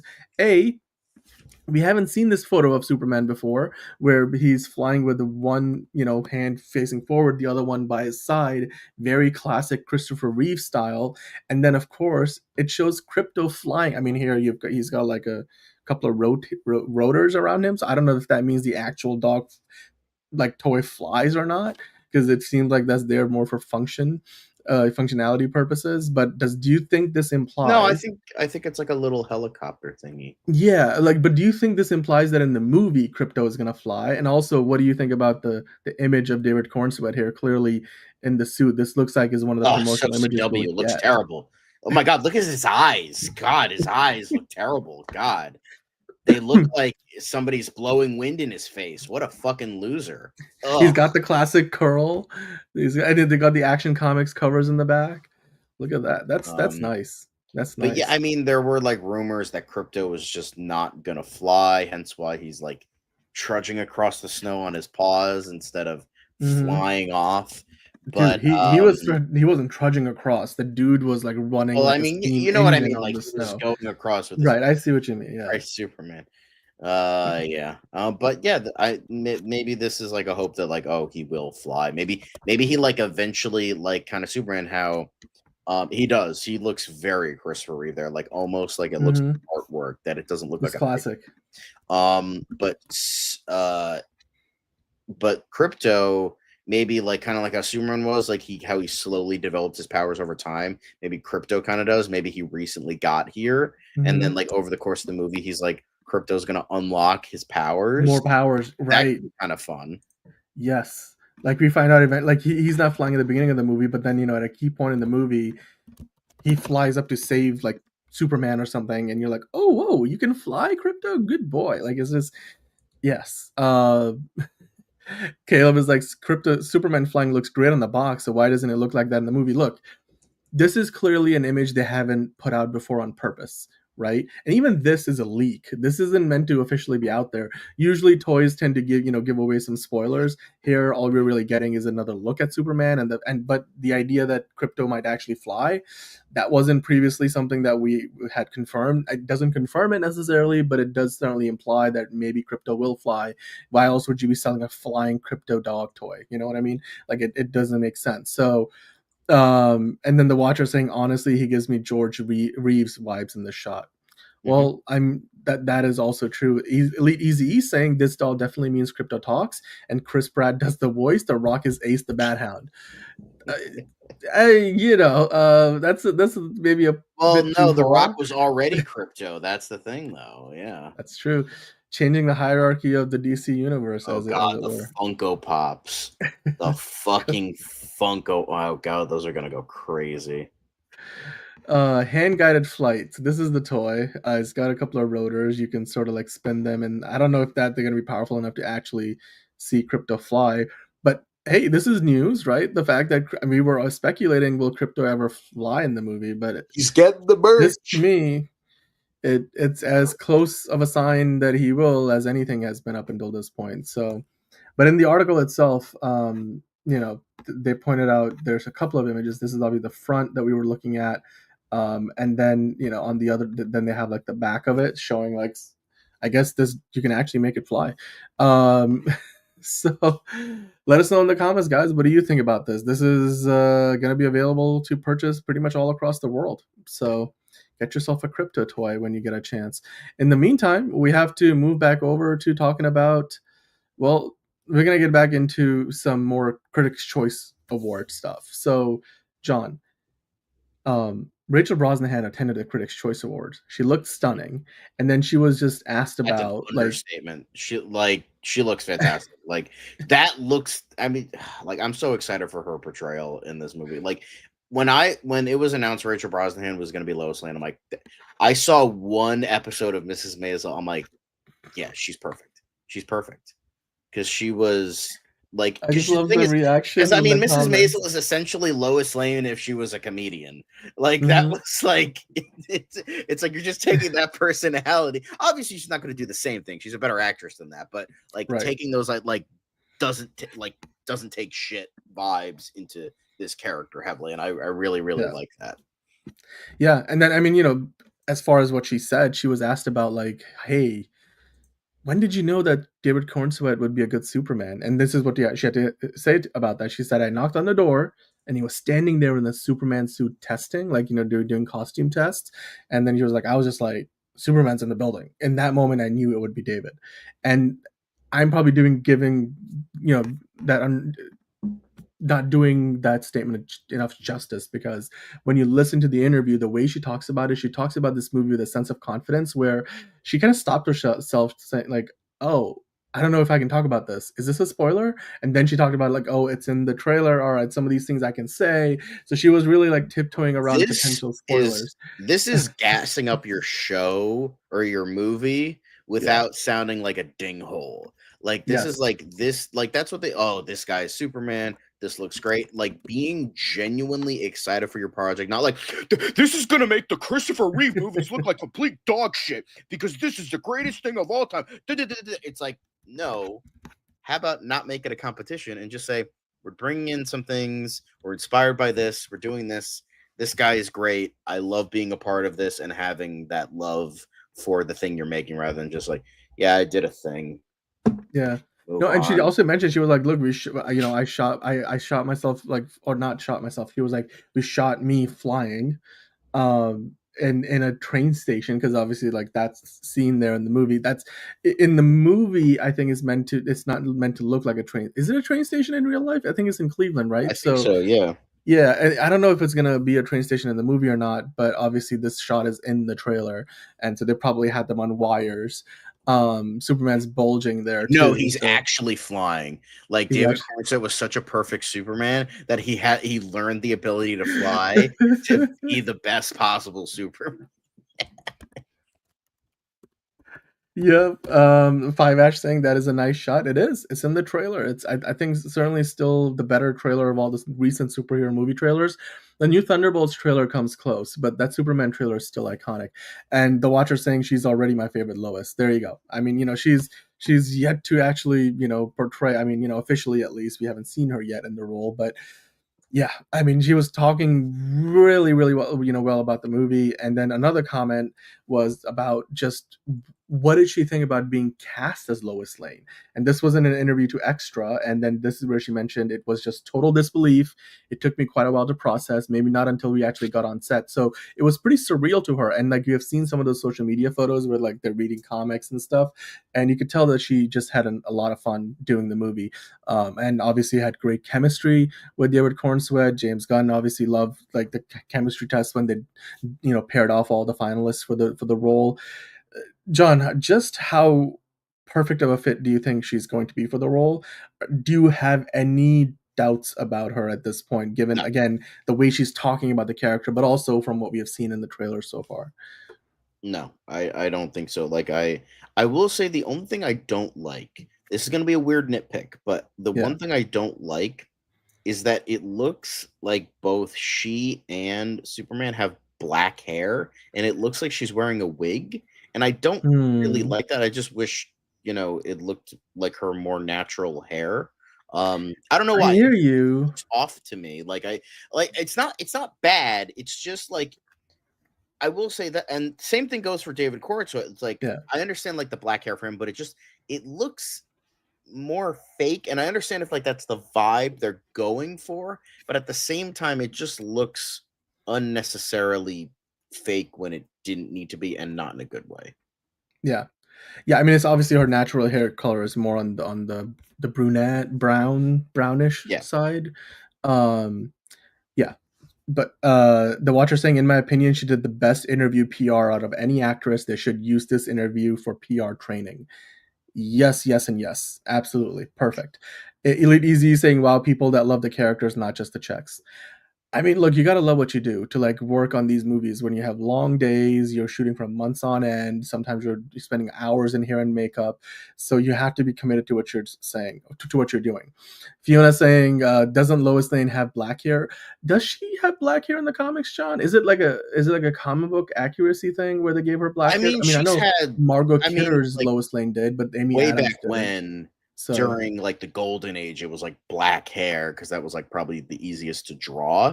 But now it's more like a dark brunette rather than a light brunette. Yeah, so it's changed. I mean, I'm guessing that was a choice, obviously, that they made. I'm okay with that. I don't think it's going to be distracting when you start watching the movie. It's going to feel fine. She's an actor playing a role. It's very common that the least that you can do is at least change her hair color, right?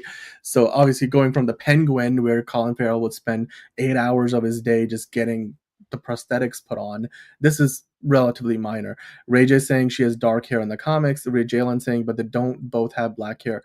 But don't they both have black hair? Yes, Superman does have black hair. At least this version of the Superman does.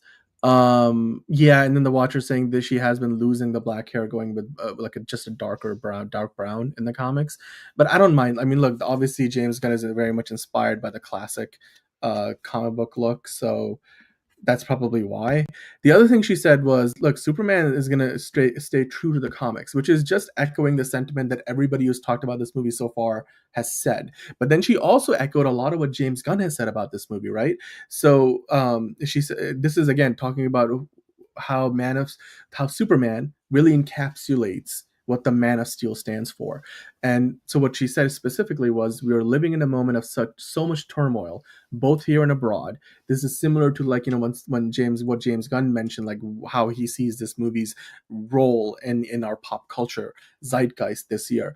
And then she went on to say, there's a lot of challenges for everybody in all different pockets of the world right now, and for a lot of complaints that people have sometimes about superhero movies, at their core, they're about the goodness of people and how good we can be to each other, how the pursuit of truth and justice really are the American way, and that courage and hope can carry us through. I mean, this was just in an interview. It's not a prepared statement. The way she's talking about this. And then she went on to say, and so I feel like this movie really encapsulates all of that. It's a hopeful superhero movie, which I feel like it's so true to the comics. So I'm excited for audiences to see it and hopefully have some fun and enjoy the ride with us. Again, just like what the Watcher was saying, media training, use this for that. An opportunity where she showed up to the red carpet or the black carpet there for the Critics' Choice Awards, and she was ready for these questions. She knew she would be asked about the movie, and the way she talked about it, it just, she's not talking down to it. She's not talking up to it. If anything, she's talking up the movie. She's talking about it like she's a fan. Yes, and that's exactly what I like. Yes, and her passion comes through. She's so well spoken, obviously, and she's not only talented as an actress, but obviously she does well with the media. I love every aspect of what she said. What did you think about her comments? Do you think, again, this lines up with what James Gunn has been saying, and just the role of this movie and how Superman might be the beginning of a new age of maybe superhero movies? I mean, obviously, if now that we're hearing it from Rachel Brosnahan as well as James Gunn, there must be something more to it than just them, trying to hype the movie up, right? What are your thoughts on what she said about the role of this movie and what it's meant to, how it's hopefully coming at a very, very timely manner for the world that needs it right now? I think so. I think that's really great of her to like kind of talk about that. Vague enough so you're not like alienating people, but not like so vague where it's like this is gonna be great and then that's it. Like nothing like that. So yeah, I think we're gonna be getting a lot of great things from her. Yeah. And especially from this role. Like we've gotten great stuff in the past, obviously, but this role, the way she's going about it is just really great. Yeah, absolutely.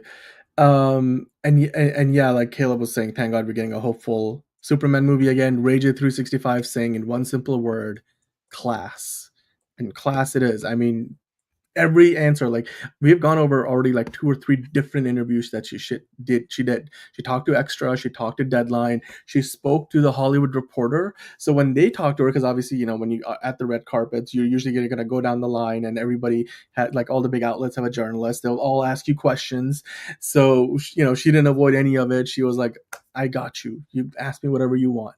So then she also spoke to the Hollywood Reporter, saying that she actually talked to a lot of journalists to help build her version of the character. She didn't want to just kind of go off of what she thought Lois Lane would be. She did some real research, not only reading the comics, but then she says here, I felt like I was focused on the journalism piece. I spoke to a handful of journalists who really helped me get inside the head of a modern reporter, not just like, going off of what happens in the comics, but trying to like see how an actual reporter in the modern world approaches their work and out in the field. And she went on to say, I felt like one of the most interesting things about this character is that she's changed so much from her inception to kind of reflect what it would look like to be a modern, relentless, kind of intense, slightly messy reporter at that time. So I feel like I really relied on a handful of journalists I spoke to help me build her.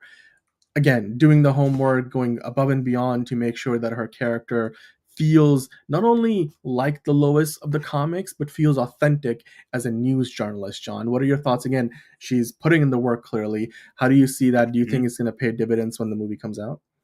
I think so. Researching your movie Jacques. Crazy.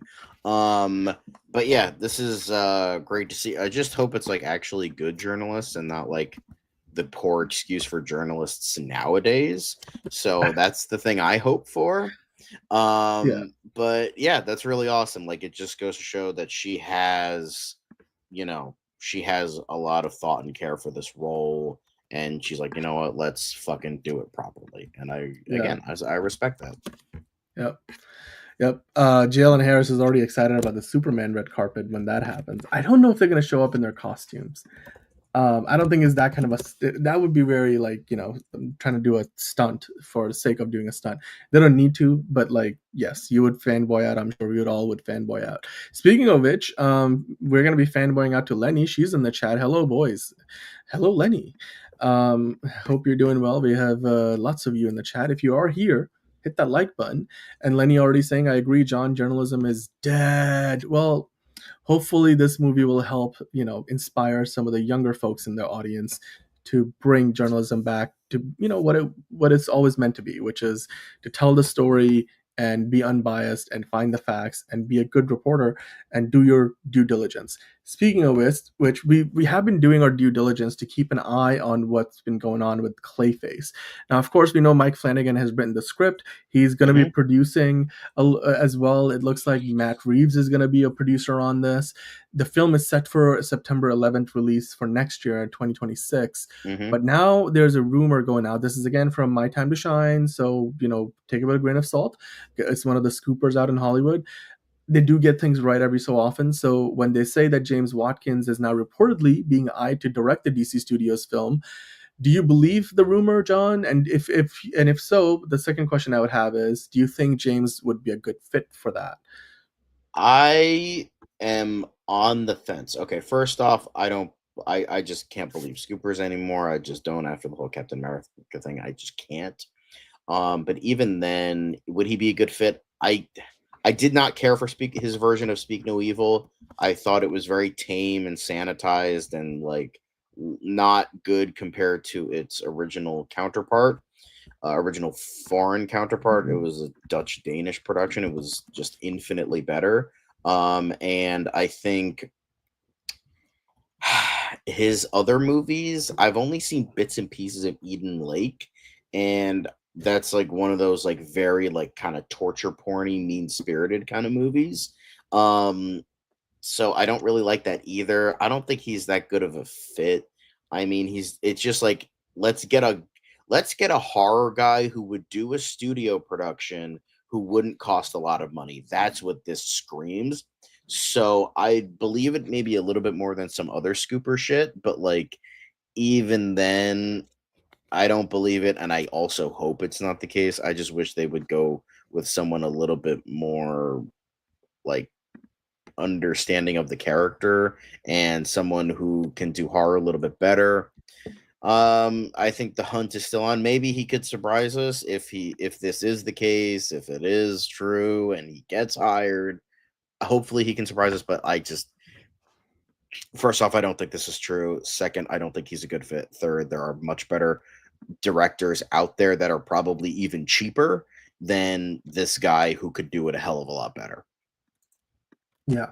I mean, look, the budget for the movie is not that big, so I wouldn't be surprised if this is the way they go with it, but I'm not very familiar with his work. Based on what you just said, I'm not entirely convinced, but you can always bring in somebody who you feel like, is the right fit despite maybe what their resume says, right? It's like until we see the movie, we won't really know for sure, because it's all about the right fit. It's kind of like matchups matter. Like last night, the Eagles and the Chiefs, it was a bad matchup for the Chiefs. Like every strength of the Eagles matched up with every weakness for the Chiefs, and guess what? It was a blowout. So like if you hit the right combination, it could work out well, even if the past experiences weren't great. So James Watkins, I mean, it's a rumor. Take it with a grain of salt until we get an official announcement. I mean, he's just probably one of several names that have been swirling the project, but they got to make a decision soon because this movie is set to come out September of next year, which is literally a year and a half away. So yeah, they're going to need to start filming this movie, get into post-production, then, bring it to us, do the trailers and do all the marketing.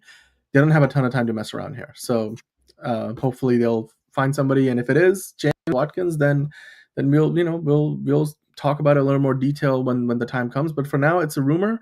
Let us know what you think about it. While you do, we're going to move on to the next topic. Now, I came across this a couple of days ago, and we didn't really have a chance to talk about it yet because obviously we don't do shows on the weekend yet. So here we are, and James Gunn apparently had recently, he responded to a fan question where basically he was being asked like, "Hey, are Hawkgirl's wings organic?"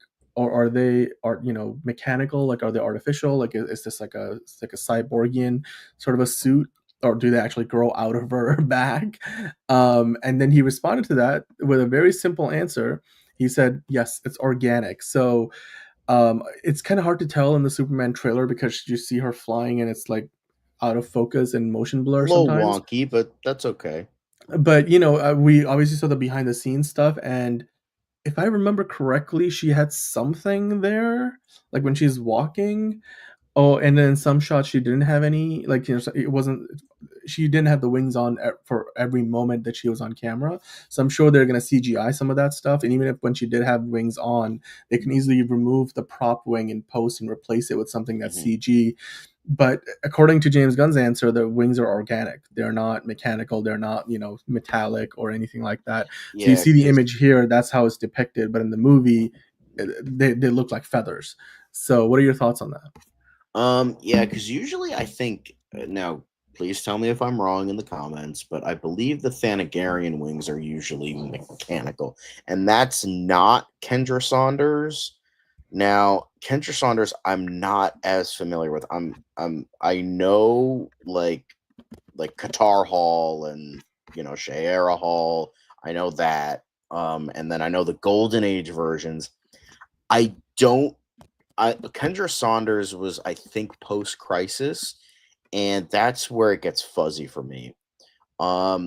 No, I believe that there are some metal wings in the comics. Like, I believe the Thanagarian versions are metal, but I could be wrong on that. But I mean, they were metal in the Black Adam movie, right? Like the ones that Hawkman had. So yeah. I mean, the design, like, I don't really care. I mean, it's it's something like James Gunn's like, oh, hey, finally a question I can answer that doesn't spoil the movie. Awesome, great.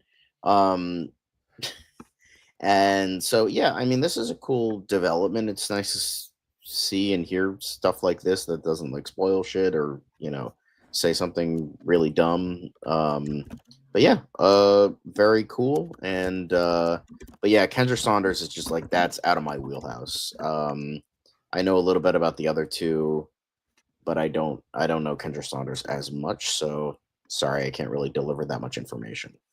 But this is cool. It is. I mean, I think based on the set photos, we always kind of thought it would be organic because they looked organic, at least the way they were, looking from those, zooming, extreme zoom photos from far away. You can always, things always look better or different when you actually see the final product on screen. But yeah, I'm sure there will be a scene where they're like, do those like grow out of your back? Like, like that comes out of you? Like, what? Like, bold man with giant bird wings. Bird. I'm not a bird. It's a bold man. Do you like some peanut butter with wrapped around a pine cone? Mm-hmm. By the way, Lenny's asking us, "How are you two boys? Hope your weekend was restful." Well, I did some I don't work. know about that. I watched the Super Bowl. I didn't sleep as much as I should have. It wasn't as restful as it could have been, but I mean, it was a busy weekend. That's essentially and we were, prepping for the show, of course, as did all this research, like Critics' Choice Awards, the Super Bowl. There was a lot going on. At least in America, it was a busy weekend for soccer as well. I watched a lot of football, so not just American football, but like normal football. And then the watchers like, yep, they come out of her, LOL. And then Lenny's saying Safran, in my opinion, is not doing a good job on the business side of things. I don't know if you can say that though. Like, it's been a couple of years. Like, think about this, Lenny. If your assertion is that Peter Safran, who is the co-CEO of DC Studios, really doing a lot more of the the production side of things, whereas James Gunn is more the creative lead. He's more of like, I'm going to get things done. He's more of the what's called physical production, as in he's doing more of the work to get these movies up and running, get these TV shows into production. And when you look at what they've done so far, James Gunn and Peter Safran took the job in late 2023, if I remember correctly, right? So from then, or actually it was more like mid 2023, I believe. And from then to now, like around 2 years, more or less, we now have Superman ready to come out. They've been marketing it for a few months now. It's coming out in like 4 months, 4.5 months. You have Supergirl filming already. You have Lanterns, which is we're going to talk about in a little bit. That's set to go into production soon. And then you already have finished the second season of Peacemaker. You already put out Creature Commandos and renewed it for another season. You have a Clayface script that's been greenlit. You've already, got other projects in the works. Is another a thing. Dynamic duo has been announced. Possibly and that's already the Bane scheduled. and Deathstroke movie. Possibly. I mean, there's a Teen Titans script that Anna Nogueira is working on. We don't know where Waller is, but those scripts are being worked on. Booster Gold scripts are being worked on. The Batman Brave and the Bold, it's not done yet, but the script is being worked on. These are all things that have been happening over the course of like 2.5 years. To go from 0 to 100, I think they're doing quite well, if I'm being honest, right? Like they said that they wanted to aim for 2 movies and 2 TV shows a year, right? That was the goal. And I feel like when you look at the release calendar, they're going to get there like maybe as early as next year, or potentially certainly by 2027, right? And to be able to get there that fast, obviously not only have they been given the reins over all of the DC properties, but they've also been given the resources to do their jobs well. So I would argue that this is going really well when you look at it overall. Yes, they're not giving away all the details for everything because they don't want to make any promises. And then, this is the thing where if you tell somebody, oh, we're working on, Paradise Lost, for example, not Paradise, is it? Yeah, Paradise Lost, for example, and we're thinking about doing this with it, then fans are going to be like, oh my God, they're going to do this with it, but then, they can't change their mind. And what happens in production is you'll make creative decisions and the final product will end up looking different than maybe what you wanted to do in the beginning. So there's a lot of details that we're not getting because those details aren't finalized yet. You could see James Gunn hold his tongue several times when he was talking about Creature Commandos and how it potentially ties into other things. And he was like, I'm not ready quite to commit to the look of Batman yet. Because the moment he says something, people are going to hound him about it later. So I think there's more stuff that is already happening behind the scenes with regards to casting, other creative choices, like, which characters are going to fit in where, other projects that are in the works that we don't know about yet, because they don't want to give any of that information up until they know for sure that's where they're headed, which is the whole reason why they're not announcing release dates for a lot of these movies until they know for sure, because they might even have dates penciled in the offices over at DC Studios, but they don't want to give that information up publicly until they're really sure that this is indeed what they're going to make official. And you know what? Power to them, because that's the right way to do it. You don't want to commit to something. You don't want to overpromise, underdeliver. You want to underpromise and overdeliver. And yes, we've had delays to the Batman Part 2, but that's only adjacent to what James Gunn is doing. I think moving forward, as from here onward, the expectation is that James Gunn is well ahead of schedule. He is working day and night. That man doesn't sleep, John. So Lenny, I think they're doing fine for now. Can they be doing better? Yes, but we'll get to see. Well, hopefully the movie is good. It's ultimately going to all come down to, are these stories that they're trying to tell actually good? Because it doesn't matter how hard you work at it. If the movie sucks, the movie sucks, and then people are like, "Well, that's great. DC's still in the trash." So hopefully that won't happen. But then in the comments while I was saying that, the watcher suggesting put crypto in Dorito bags. I'm just saying. And you know what? Maybe they will. Maybe they will do that, because that could be a nice crossover. I don't know if Doritos wants to be associated with crypto, but if crypto becomes as big of a hit as the Grogu did with The Mandalorian, who knows? I'm sure we'll get to see a lot more of crypto in the upcoming, projects beyond just Superman too. So, Elite Easy is like, why sleep when you can answer fan questions on Reed's List threads? So yeah, James Gunn is certainly very attentive to what's going on social media, because a lot of people ask him a lot of things. He doesn't respond to everybody, he can't, but like the ones he does respond to, trust me, he's very calculated with it. And now we know a little bit more about Hawkgirl. But guess what, John? John Williams wasn't the only one who celebrated his birthday over the weekend. The legendary Bill Finger, he also celebrated his birthday over the weekend. And of course, here we have, I think one of the DC channels on Threads were wishing him a happy birthday. The contributions that he made to the character, I mean, Batman wouldn't be Batman. He wouldn't exist as a character without Bill Finger. What are your thoughts on this? Again, belated happy birthday to Bill Finger. Yeah, Bill Finger is a legend. He didn't get the credit he also deserved during his lifetime, and it was quite a shame. And it sucks, but now it's nice that even though it's after his death, that his family's getting recognition, he's getting recognition. By the way, I highly recommend the first movie was BVS, right, where they officially list him as a co-creator, which is kind of a shame, but we all can't win it, but but it was still nice to see, and I highly recommend the Batman and Bill documentary on Hulu. You'll bawl your eyes out, but it's a great documentary, and Bill Finger was a great contributor to this character. And Bob Kane can fucking suck a giant fucking dick. So, yeah. There was a great documentary on Hulu. I think I saw some of it. It's fascinating. Again, the legal battle, because Bob Kane almost actively blocked, Warner Brothers from giving credit to Bill Finger for his work on Detective Comics. So I'm glad that all that is taken care of now. But rest in peace, Bill Finger, one of the great icons of titans of the industry, quite frankly, without whom we wouldn't have one of the most popular and beloved comic book characters of all time. So moving on from that to the next story. Of course, John, we mentioned it earlier. I think we've been hinting at it for a little while. You might have even talked about it at the beginning and the intro of the show. Lanterns are going into production this week, according to the research that we've been doing. I believe it was either today, February 10th, or at some point this week that they were meant to start production based on the reports that we have been hearing in the weeks leading up to now. We know the cast has been filled out pretty well. Kyle Chandler is, of course, Hal Jordan. Aaron Pierre is Jon Stewart. Beyond that, we have a ton of other actors, including Poonan Jagannathan, who I know you can't pronounce her name, but of course she's in there. I don't want to try because I don't want to offend. That's all. Yeah, well, it's okay, but I mean, they've filled out the cast. They've done the cost. They were doing camera tests not too long ago, and we were talking about that. And so clearly, they got through all of that, and now here we are. It looks like they're going into production this week, John.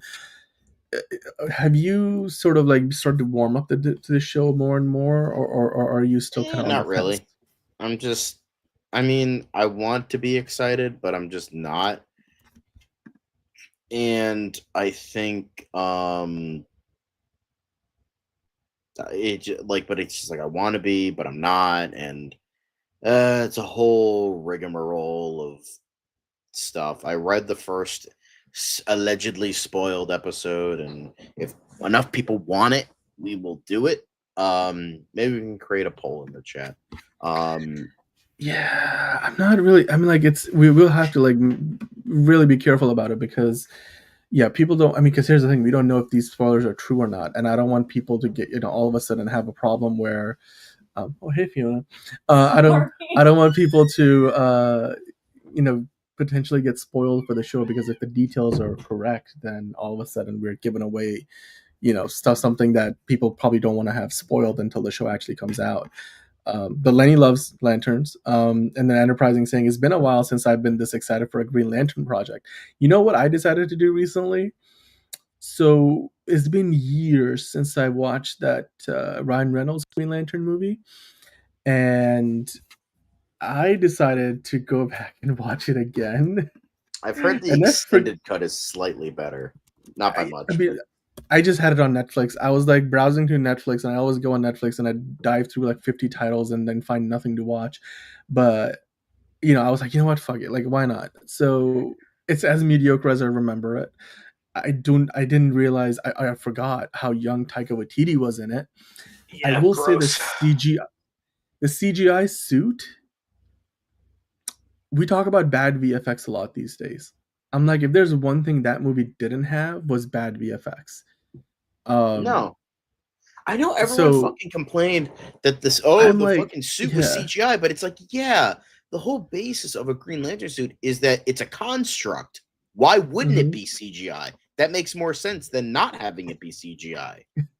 Like, I understand, because like the whole when you make a construct with, I understand it's supposed to look real, but like the basis of it is like that's supposed to be like almost the most realistic looking suit on screen, because I mean, obviously, the way that superhero suits are drawn is essentially a naked body, and you essentially paint over it because you could see every muscular detail except they're junk, and then but you see like every single solitary piece of muscle, and that's what superhero suits are. It's just in out of universe form, it's just you paint like essentially what is a naked body with underwear, and you just paint over it, and that's what the suit looks like. So you can't really have that in live action ever, because that's just not how materials work, and that's not how the human body works. So but like with doing a construct, it almost works that way, because VFX, you can like make it so that it implants on those like little nooks and crannies of your muscles. Um, um, so that would work, and that again, that's the whole basis of Green Lantern. Like I feel like it's not a good movie. I'm not going to act like it's a Yeah. good movie, but that was the dumbest criticism. That was like, you know what? That's like, oh, Superman doesn't smile in Man of Steel levels of stupid criticism. Like, guys, they're bad movies. There's a plethora of reasons to hate the movie. Why pick the dumbest shit that no one's going to take seriously? I like Green Lantern, not a good movie. It's overstuffed. It's way too much, does too much. It's ridiculous. Ryan Reynolds was miscast. Martin Campbell was not a good fit for director. It was multitudes of production problems. Editing was not great. But why pick the thing that makes the most sense about the movie? Like, I don't get that. Wait, didn't Martin Campbell direct Casino Royale? Yep. Yeah. Great director. But I Probably don't think he was the right fit for Green Lantern. Right. And Yeah. what was also suckish is that Martin Campbell was very abusive to Ryan Reynolds on set, was because he wanted Bradley Cooper for the role, who would have been better as Hal Jordan. Because here's the thing about Ryan Reynolds, he's better as Guy Gardner. He would have been a perfect Guy Gardner, but he's not a good Hal Jordan. Yeah. Bradley Cooper would have been a good Hal Jordan, and the thing is, that was Martin Campbell's number one like pick for the role, but either he turned it down or they didn't get him or couldn't get him. So they got Ryan Reynolds instead, and he used his anger that he couldn't get Bradley Cooper on Ryan Reynolds, even though it wasn't his fault. So that was also a major that's bullshit. Stupid. I mean, I don't know. It's very dumb. That seems pretty dumb. I actually don't know how much to believe that, because that seems like a pretty dumb thing to do. It's like, that's not very professional of him. I mean, that's what Josh Trank did with Kate Mara on the set of Fan Force. That's stupid. Fuck, like, why do people, like, it's not their fault. They're just here to do a job. They're getting like, just do your job. I don't get Josh it. Josh Trank wanted a black Sue Storm, but the studio was like, okay, we'll give you 2 of the black characters, but one of them has to be white. So he picked Johnny Storm and his father, and then the last white person would be Invisible Woman. And he got Kay Mara, and he didn't want Kay Mara for the role, and so he treated her very poorly. Yeah. Very dumb. Yeah. Yeah. I mean, yeah, Jalen, I think the suits here will be different than obviously what we've gotten in the past. They'll probably also be different than what Guy Gardner's suit is, because he's more of like that corporate suit that he's wearing in the movie Superman. Whereas I think these Green Lanterns will probably have more of like the official Green Lantern suits. Mm-hmm. But like I said before, John, the CGI wasn't the problem. I actually was fine with the suit. I remember even back when the movie came out, I'm like, oh my God, that is one of the coolest suits I've seen for any superhero movie. And the fact that it was done so seamlessly, It's like, again, Man of Steel, like basically outside of like the base layer that Zod is wearing, everything else of his armor was completely CG throughout the whole movie. We have seen it with Iron Man, like they convinced Jon Favreau to use more of the CGI version of the suit because it was obviously less clunky because it's not actually there. But, it just made production a lot easier, and it was so photoreal, you wouldn't be able to tell which Back when shots they are put effort actual. into VFX. Yeah, well, I'm just saying, like, it's not like today the problem is ever that that CGI has gone bad or worse. It's that when it usually looks bad is because the artists weren't given enough time, or they were last second changes. There's bad art direction in terms of the lighting and everything. So when you put care and time and effort into it, it could look great. And yeah, I mean, for all the things that were wrong about that Green Lantern movie, I thought the CGI was pretty damn good.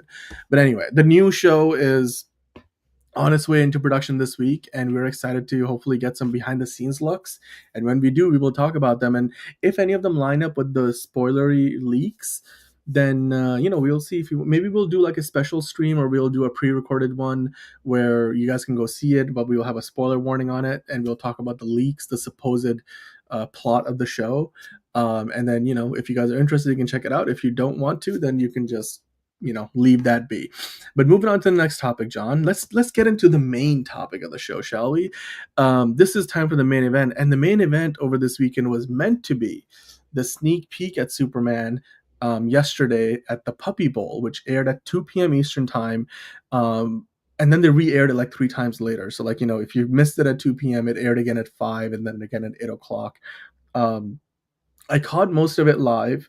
And then after that, I believe I tried to catch it because I missed the first half of it, but then I went back and watched a little bit of it later. But honestly, John, I'm not sure I was expecting so little for what was quite a lot of anticipation. Like James Gunn was like, we cordially invite you to come check out the Puppy Bowl. And then the articles were like, we're going to use this, like or not we, but like Warner Brothers is going to use this as like, a big promotional stunt for Superman and everything. And they had a Crypto Super Play Award.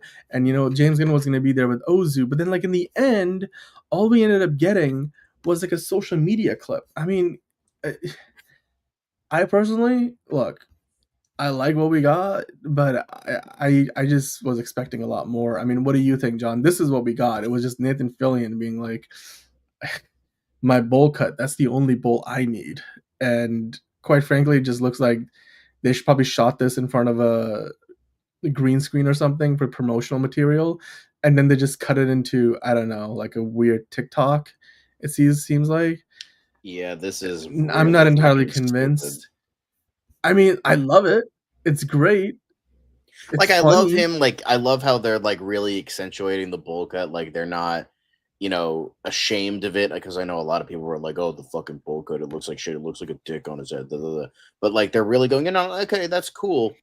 But like, the Super Bowl. Okay, fine. You're not doing the Super Bowl. Okay, and maybe this is what Lenny was talking about. Lenny, if this is what you were talking about, then I 100% understand what you're like going for here, because this was very dumb. Like, okay, Super Bowl, yeah, nobody wanted to watch that fucking Super Bowl because of the fucking team up was fucking stupid. But people were still going to watch it. It's still the biggest thing in America that people are watching, and they're like, okay, we're not going to do that, but we're going to do the Puppy Bowl. We're going to, we're going to have it so, because we have a dog in the movie. We have a superpower dog. They're going to play for a trophy. It's going to be really great. And then all we get is Guy Gardner acting like a douche for a TikTok. Really? Like, that's what you're going to go with. I don't want to, I was saying this before, but I don't want to say they shot themselves in the foot, but this was a gigantic fumble, I guess you could say. I see what you did there. It was like, this was just like, don't get me wrong, the clip is cute. I like Guy Gardner. I like how they're doing the bowl cut thing, but this was such a gigantic missed opportunity. guys, you need to and I'm talking to like WB and James Gunn here. Guys, you need to understand that there's a lot of people that don't have faith in this movie and are not going to go see this movie. I know there's the people that are like, oh, it's just the Snyder cultists. It's just, yeah, I'm happy about that too. But he's like, oh, it's just the Snyder cultists. It's just like this small minority. But I've seen what other people have said. Like every time even though it pisses me off, every time I see a Superman article, I see the comments on Facebook, which are inherently cancerous, yes, but there are a lot of people that are like, I'm not going to see this movie. It looks like shit. It looks like a TV show. This isn't Superman. Where's Henry Cavill? Why are they rebooting this again? And these are just from normal people that are like, I rarely like go to the movies, and this isn't something I would go to see at the movies. It's like people are going to go see the established MCU instead, or they're going to see the established Jurassic Park franchise.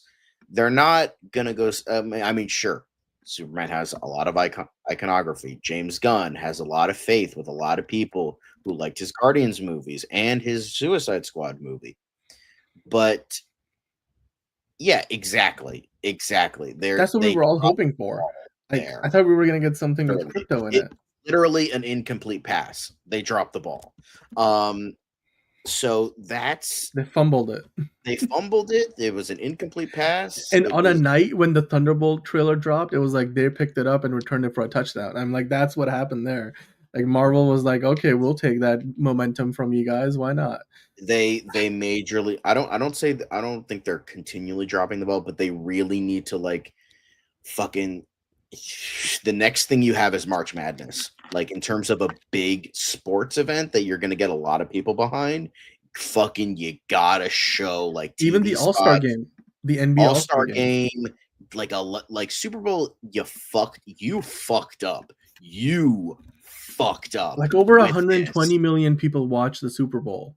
That's a huge audience. I'm like 8 million, maybe a steep price tag, but I think it's worth it for getting that many eyeballs on it, But the thing is, what you need to do is you need to fucking go back to the drawing board and look at the timeline of every single big event that's coming up, non-sports related or sports related. Fuck the Oscars, fucking get a commercial in there. That will help. Yep. You got to get the March Madness, the All-Star game. What other big fucking that's going to get a lot of people? Like, I can't really think of anything. Like, what else is there between now and then? Like, you gotta like. I mean, the NBA playoffs. You're gonna have NBA playoffs. Like, I don't know if the Emmys happen between now and then. I don't. Yeah, but that was a DOA movie. Like, The Flash was dead on arrival. They were trying so hard to like get people to see, when that was never going to be the case. I think Tom Cruise, I watched it on a hard drive and it was the greatest thing ever. Like, they were that desperate for this. But also, like, momentum is, here's the thing, right? Momentum in the social media centric world that we live today, where there is a 24-hour news, it's not even a 24-hour news cycle, it's more like an 8-hour news cycle now. Momentum is a fickle mistress, and you can have it one day and lose it the next very easily, especially when the market is so crowded. So we've gotten a banger trailer from Thunderbolts. We got a Fantastic Four trailer that, for a lot of people hit all the marks that they wanted to. So for them, the last thing they put out as a trailer was like the 30 seconds icon spot. And obviously, the one or two shots in it generated all the conversation. Nobody remembers the rest of that trailer, which was, I mean, some of it was old footage. Most of it, was footage we saw in the previous trailer. But the new shots that we got, half of the shots people didn't like because they didn't like, the wonky eye. That's the narrative right now around this movie. And you gotta like earn it back. And I know it's hard to like all of a sudden like dish out $8 million for a company that's billions of dollars in debt for Warner Brothers, but if you did it for the Flash and you were desperate to make that money, you better do it for this one too. I feel like they should have, and if they didn't, then we should have gotten something more from the Puppy Bowl, marketing stunt, because I just don't understand why this was it. Because this was almost like Oh yeah, we told you for the sneak peek. Well, here you go. It's not even the movie. This is not from the movie. I mean, the Watcher saying here's the truth. DC to most people is only Batman. Majority of people don't even know that DC has 100,000 other characters. So Gunn has to explore and educate people to DC. Yes, they do. But like you start with this movie. This is the next thing that's on dock. So or on deck. Figure drawing saying Gunn could succeed if not for Warner Brothers. Warner Brothers ruins everything. Well, I mean, maybe he was limited by the fact they didn't want to spend the money for for 30 seconds of the Super Bowl, which would cost you at least $8 million. But I still think this is a missed opportunity, like you said, John. They could have done so much here. Jalen Harris saying it feels like an up and down kind of marketing. LOL. First, the first look was terrible. Then the poster and music were good. The trailer was good. Then the 30-second TV spot was bad and mixed. Then this roller coaster. Like literally, you had invited people to. Now, here's the thing: the post from James Gunn that he did last week to invite you or to cordially invite you to watch this Puppy Bowl. He didn't mention anything about a sneak peek. So officially, he didn't. But I'm just saying the narrative is there. And James Gunn, for his very social media aware. So he should have known what the expectations were. And I would have appreciated a new poster. Like, give me something. No, like, why? It's like a TikTok. It's a TikTok. It's a poorly done TikTok. I mean, we love Nathan Fillion. And we love him as Guy Gardner. But like, we love that bowl cut. We love the bowl cut. I mean, just come on now. Lenny's saying Gunn and Safran are amateurs. They're learning. They need to bring someone in to deal with marketing. I don't think we need to go that far because obviously, I think overall they've done well so far.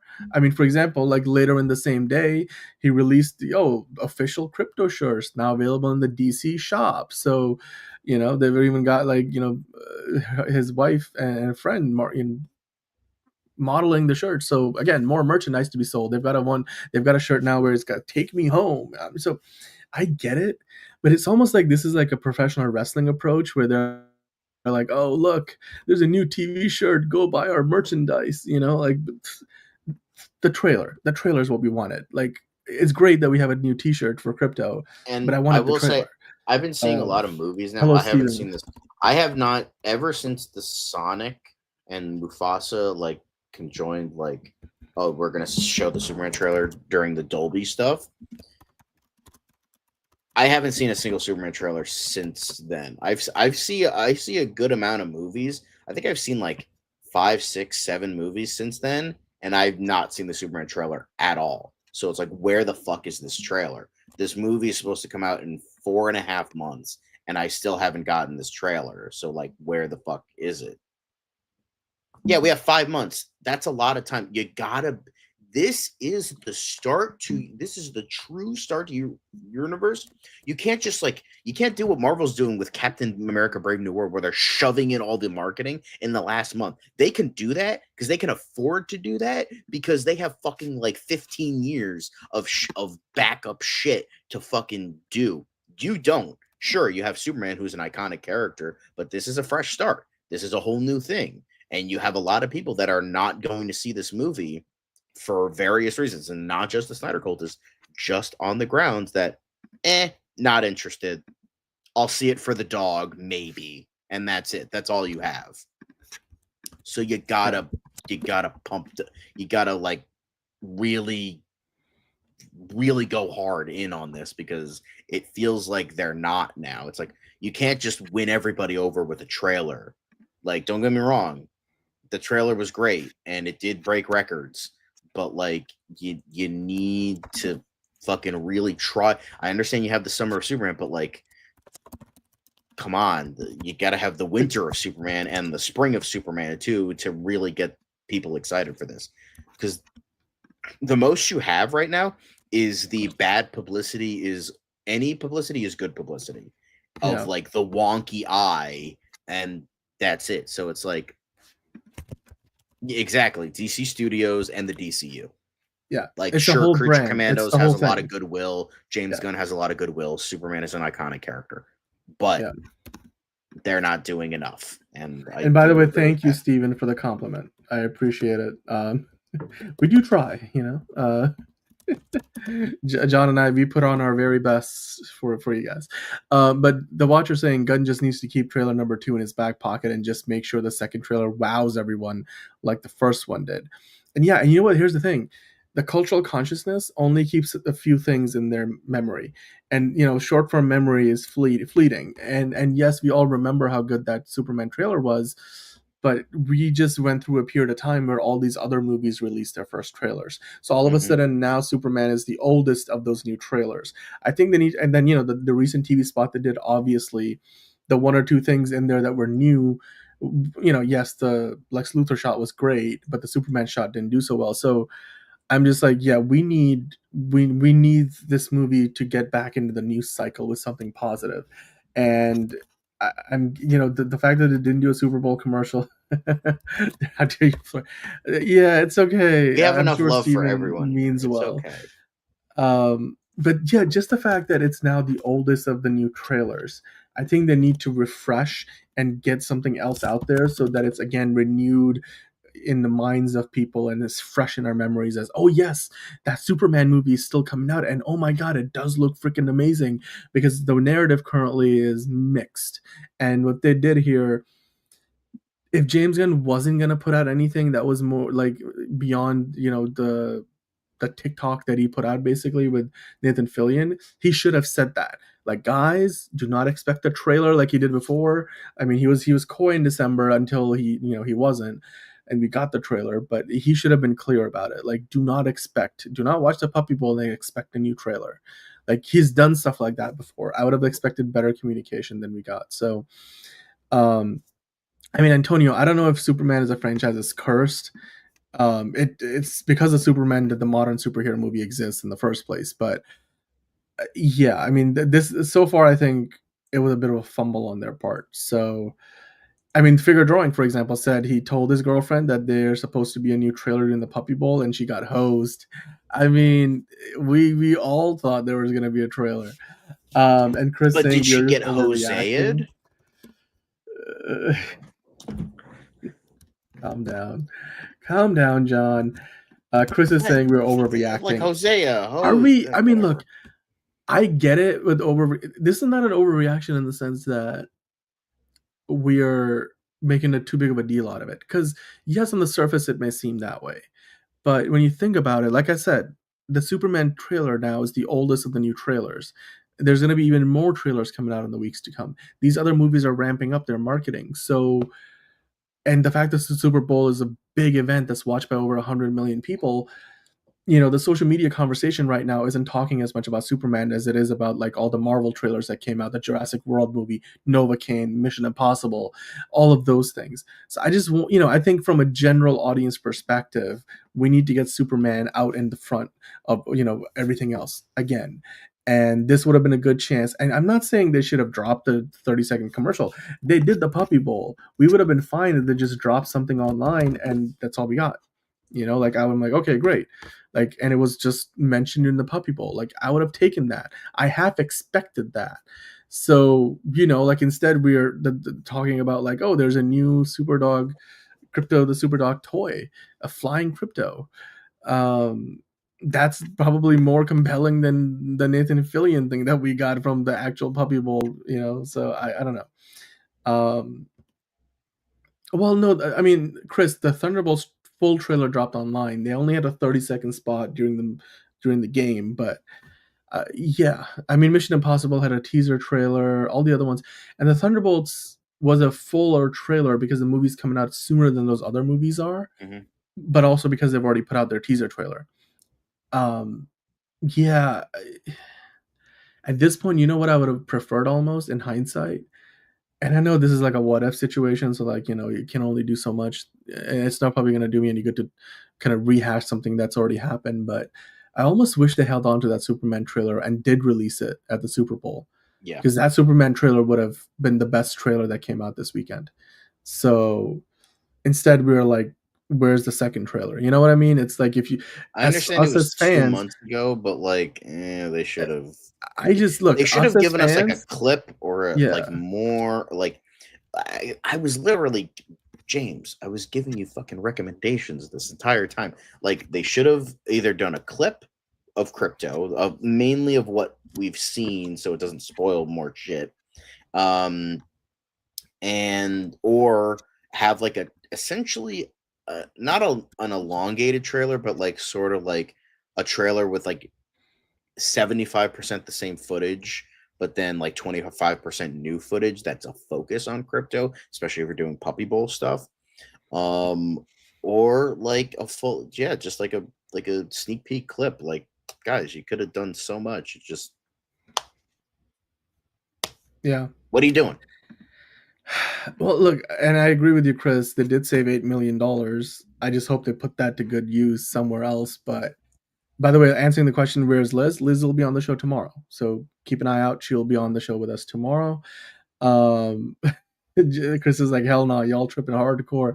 Are we? I mean, look, I get it. Like, some of this is overreaction. I understand. It's not the end of the world. I am just saying, though, to the average person, the average moviegoer, Superman isn't at front of mind as are all the other movies that did have trailers. And I get that. It's part of the reason. That's always going to be true for any movie that just puts out a recent trailer. We were talking about the Fantastic Four last week. We were talking about Sinners a couple of weeks ago. We're talking about Thunderbolts today because they all released their trailers, and then we talk about it. So I get that you can't always have your movie be front and center, but yeah.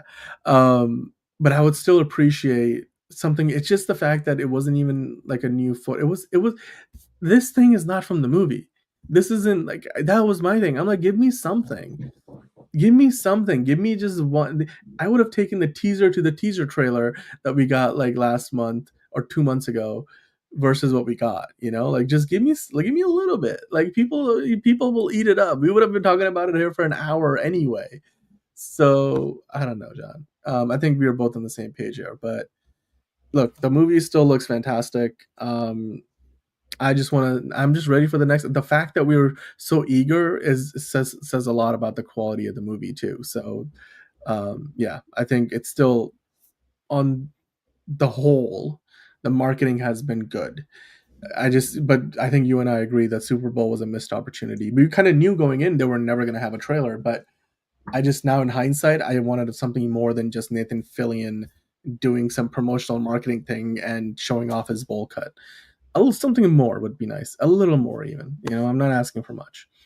By the way, in the comments, Figure Drawing saying Disney did a cool Lilo and Stitch live action thing on the field. That could have been crypto. Imagine them trying to catch a dog and then it flies away. Yes, except I don't know how that dog would fly away. Unless it was like a CGI thing, which I'm guessing that's what you're hinting at. So that would have been nice. Those kind of integrations would have been nice. I just think Warner Brothers is financially really cash strapped, which is probably why they avoided spending $8 million. David Zaza was like, no, we're going to save that money. And that's why they dropped the 30-second spot a week early. Because you can easily imagine that might have been the 30-second spot they would have done during the Super Bowl, except they released it during the championship weekend, 2 weeks early, actually. So, Lenny asking you a question, John. When the two of you want to say is a special crypto, the Superdog saving a household pet scene advertising a kibble meal, and Superman whistling crypto home now, barking the end. I don't know if that was a question. No, but yeah, I think that was an idea. That could have been a good commercial. That could have been good. Yeah. I mean, it's also like Antonio saying, we just were talking about on Friday, they have lost, or they've sunk $100 million into the Wonder Woman video game. So I think generally speaking, the recent DC news has been more on the negative. Because I'm trying to think. I mean, well, obviously, you have Rachel Brosnahan doing her very best to hype up the movie. So it's not been all negative, but like there's been a couple of big, news things that haven't been entirely positive. And while I love the bowl cut, I think it's more of an expectations versus reality thing. I wanted something more. I wanted something more from the movie, not just a promotional stunt. Because now I'm like, the whole Puppy Bowl thing, just how accurate were those reports from Deadline and everybody saying this was going to be used as a big, event to promote the movie. I did not get that impression from the Puppy Bowl. But anyway, Lenny's saying John is looking particularly cute today. I think I'm turning straight. Wow. Jesus Christ. Holy cow, John. I think you're having an effect on Lenny today. Holy cow. Elite Easy, Jose, y'all. And Lenny. Hugo, too bad Hugo Millie isn't here today. My girl, my Russian girl.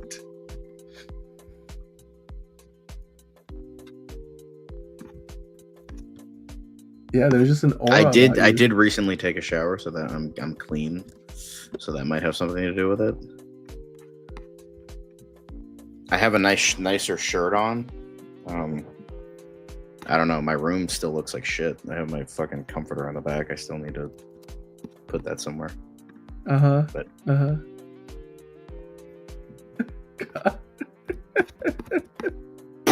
just like full on Superman. It just ripped the shirt off. I like the shirt. I'm not doing that. Yeah, don't pull a Hulkster. Oh man, beard oil. That's like a next level upgrade. Yeah, I do use beard oil from time to time. I don't use it as much as I should, but I do.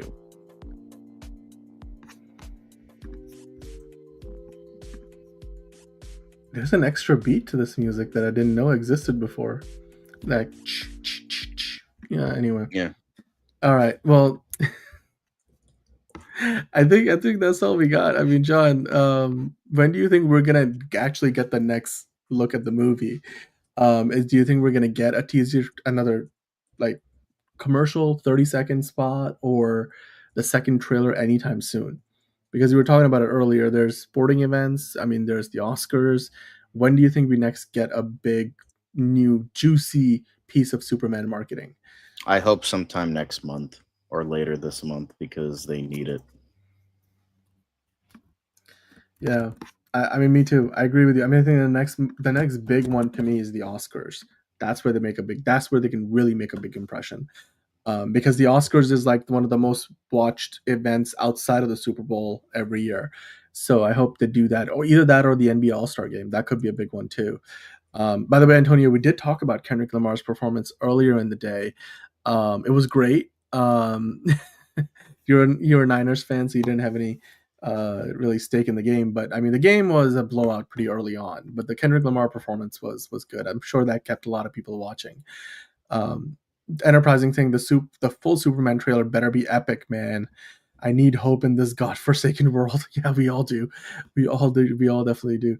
Antonio also saying they have the Vegas.com or they have the Vegas Con or CinemaCon. Yes, they do have a the CinemaCon is in April, but that CinemaCon stuff doesn't make it to the public. It's really more for the people who attend CinemaCon.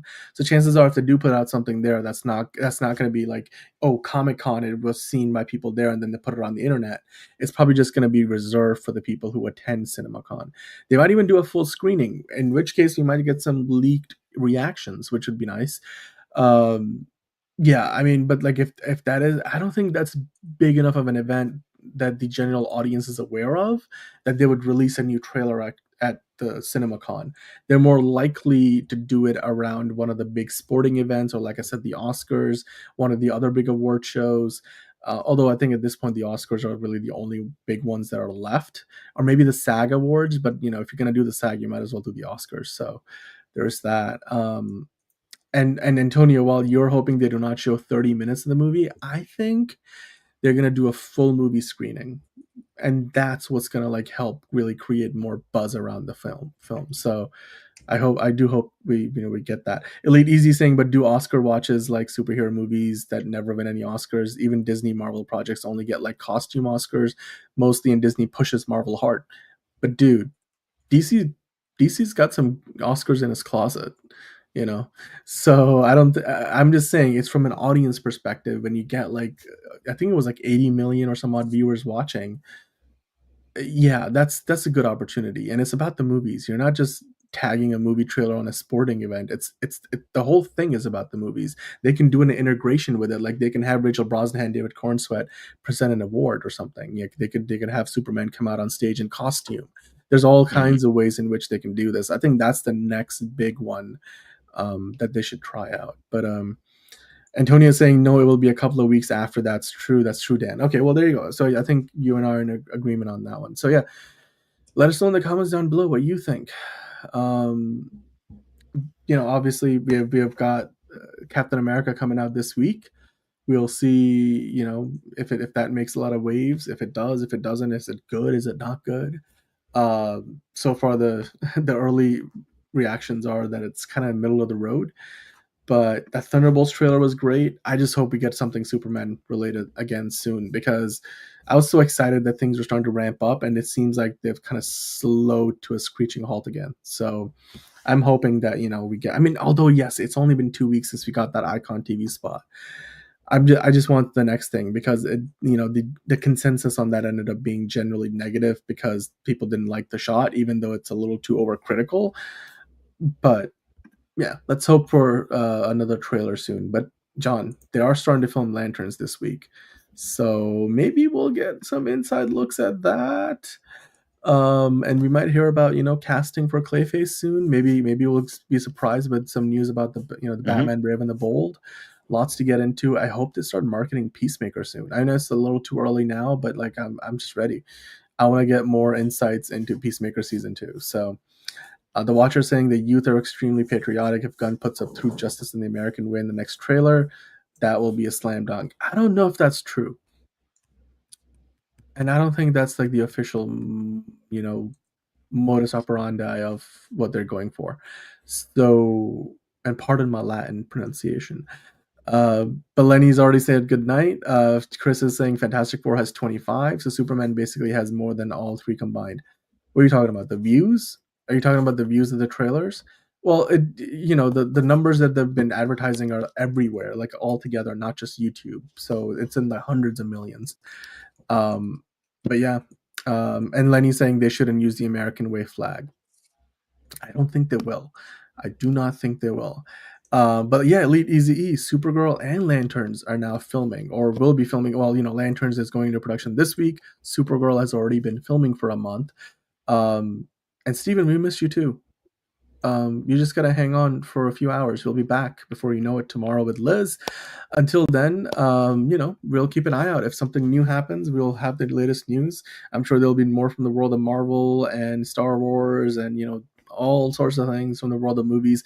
We're getting back into it with Liz tomorrow. We're going to have a few movie reviews. We're going to talk about DC. We will talk about what's going on in the world of the movies and TV shows. Until then, John, it's been another great show. Thanks for getting things started today. Without me, I ran a little bit behind, but I'm sure okay. You held it down. And you guys, thank you for watching. Everybody in the chat, as always, we wouldn't be here without you, and we will be back here with you tomorrow with another episode of DCU Daily.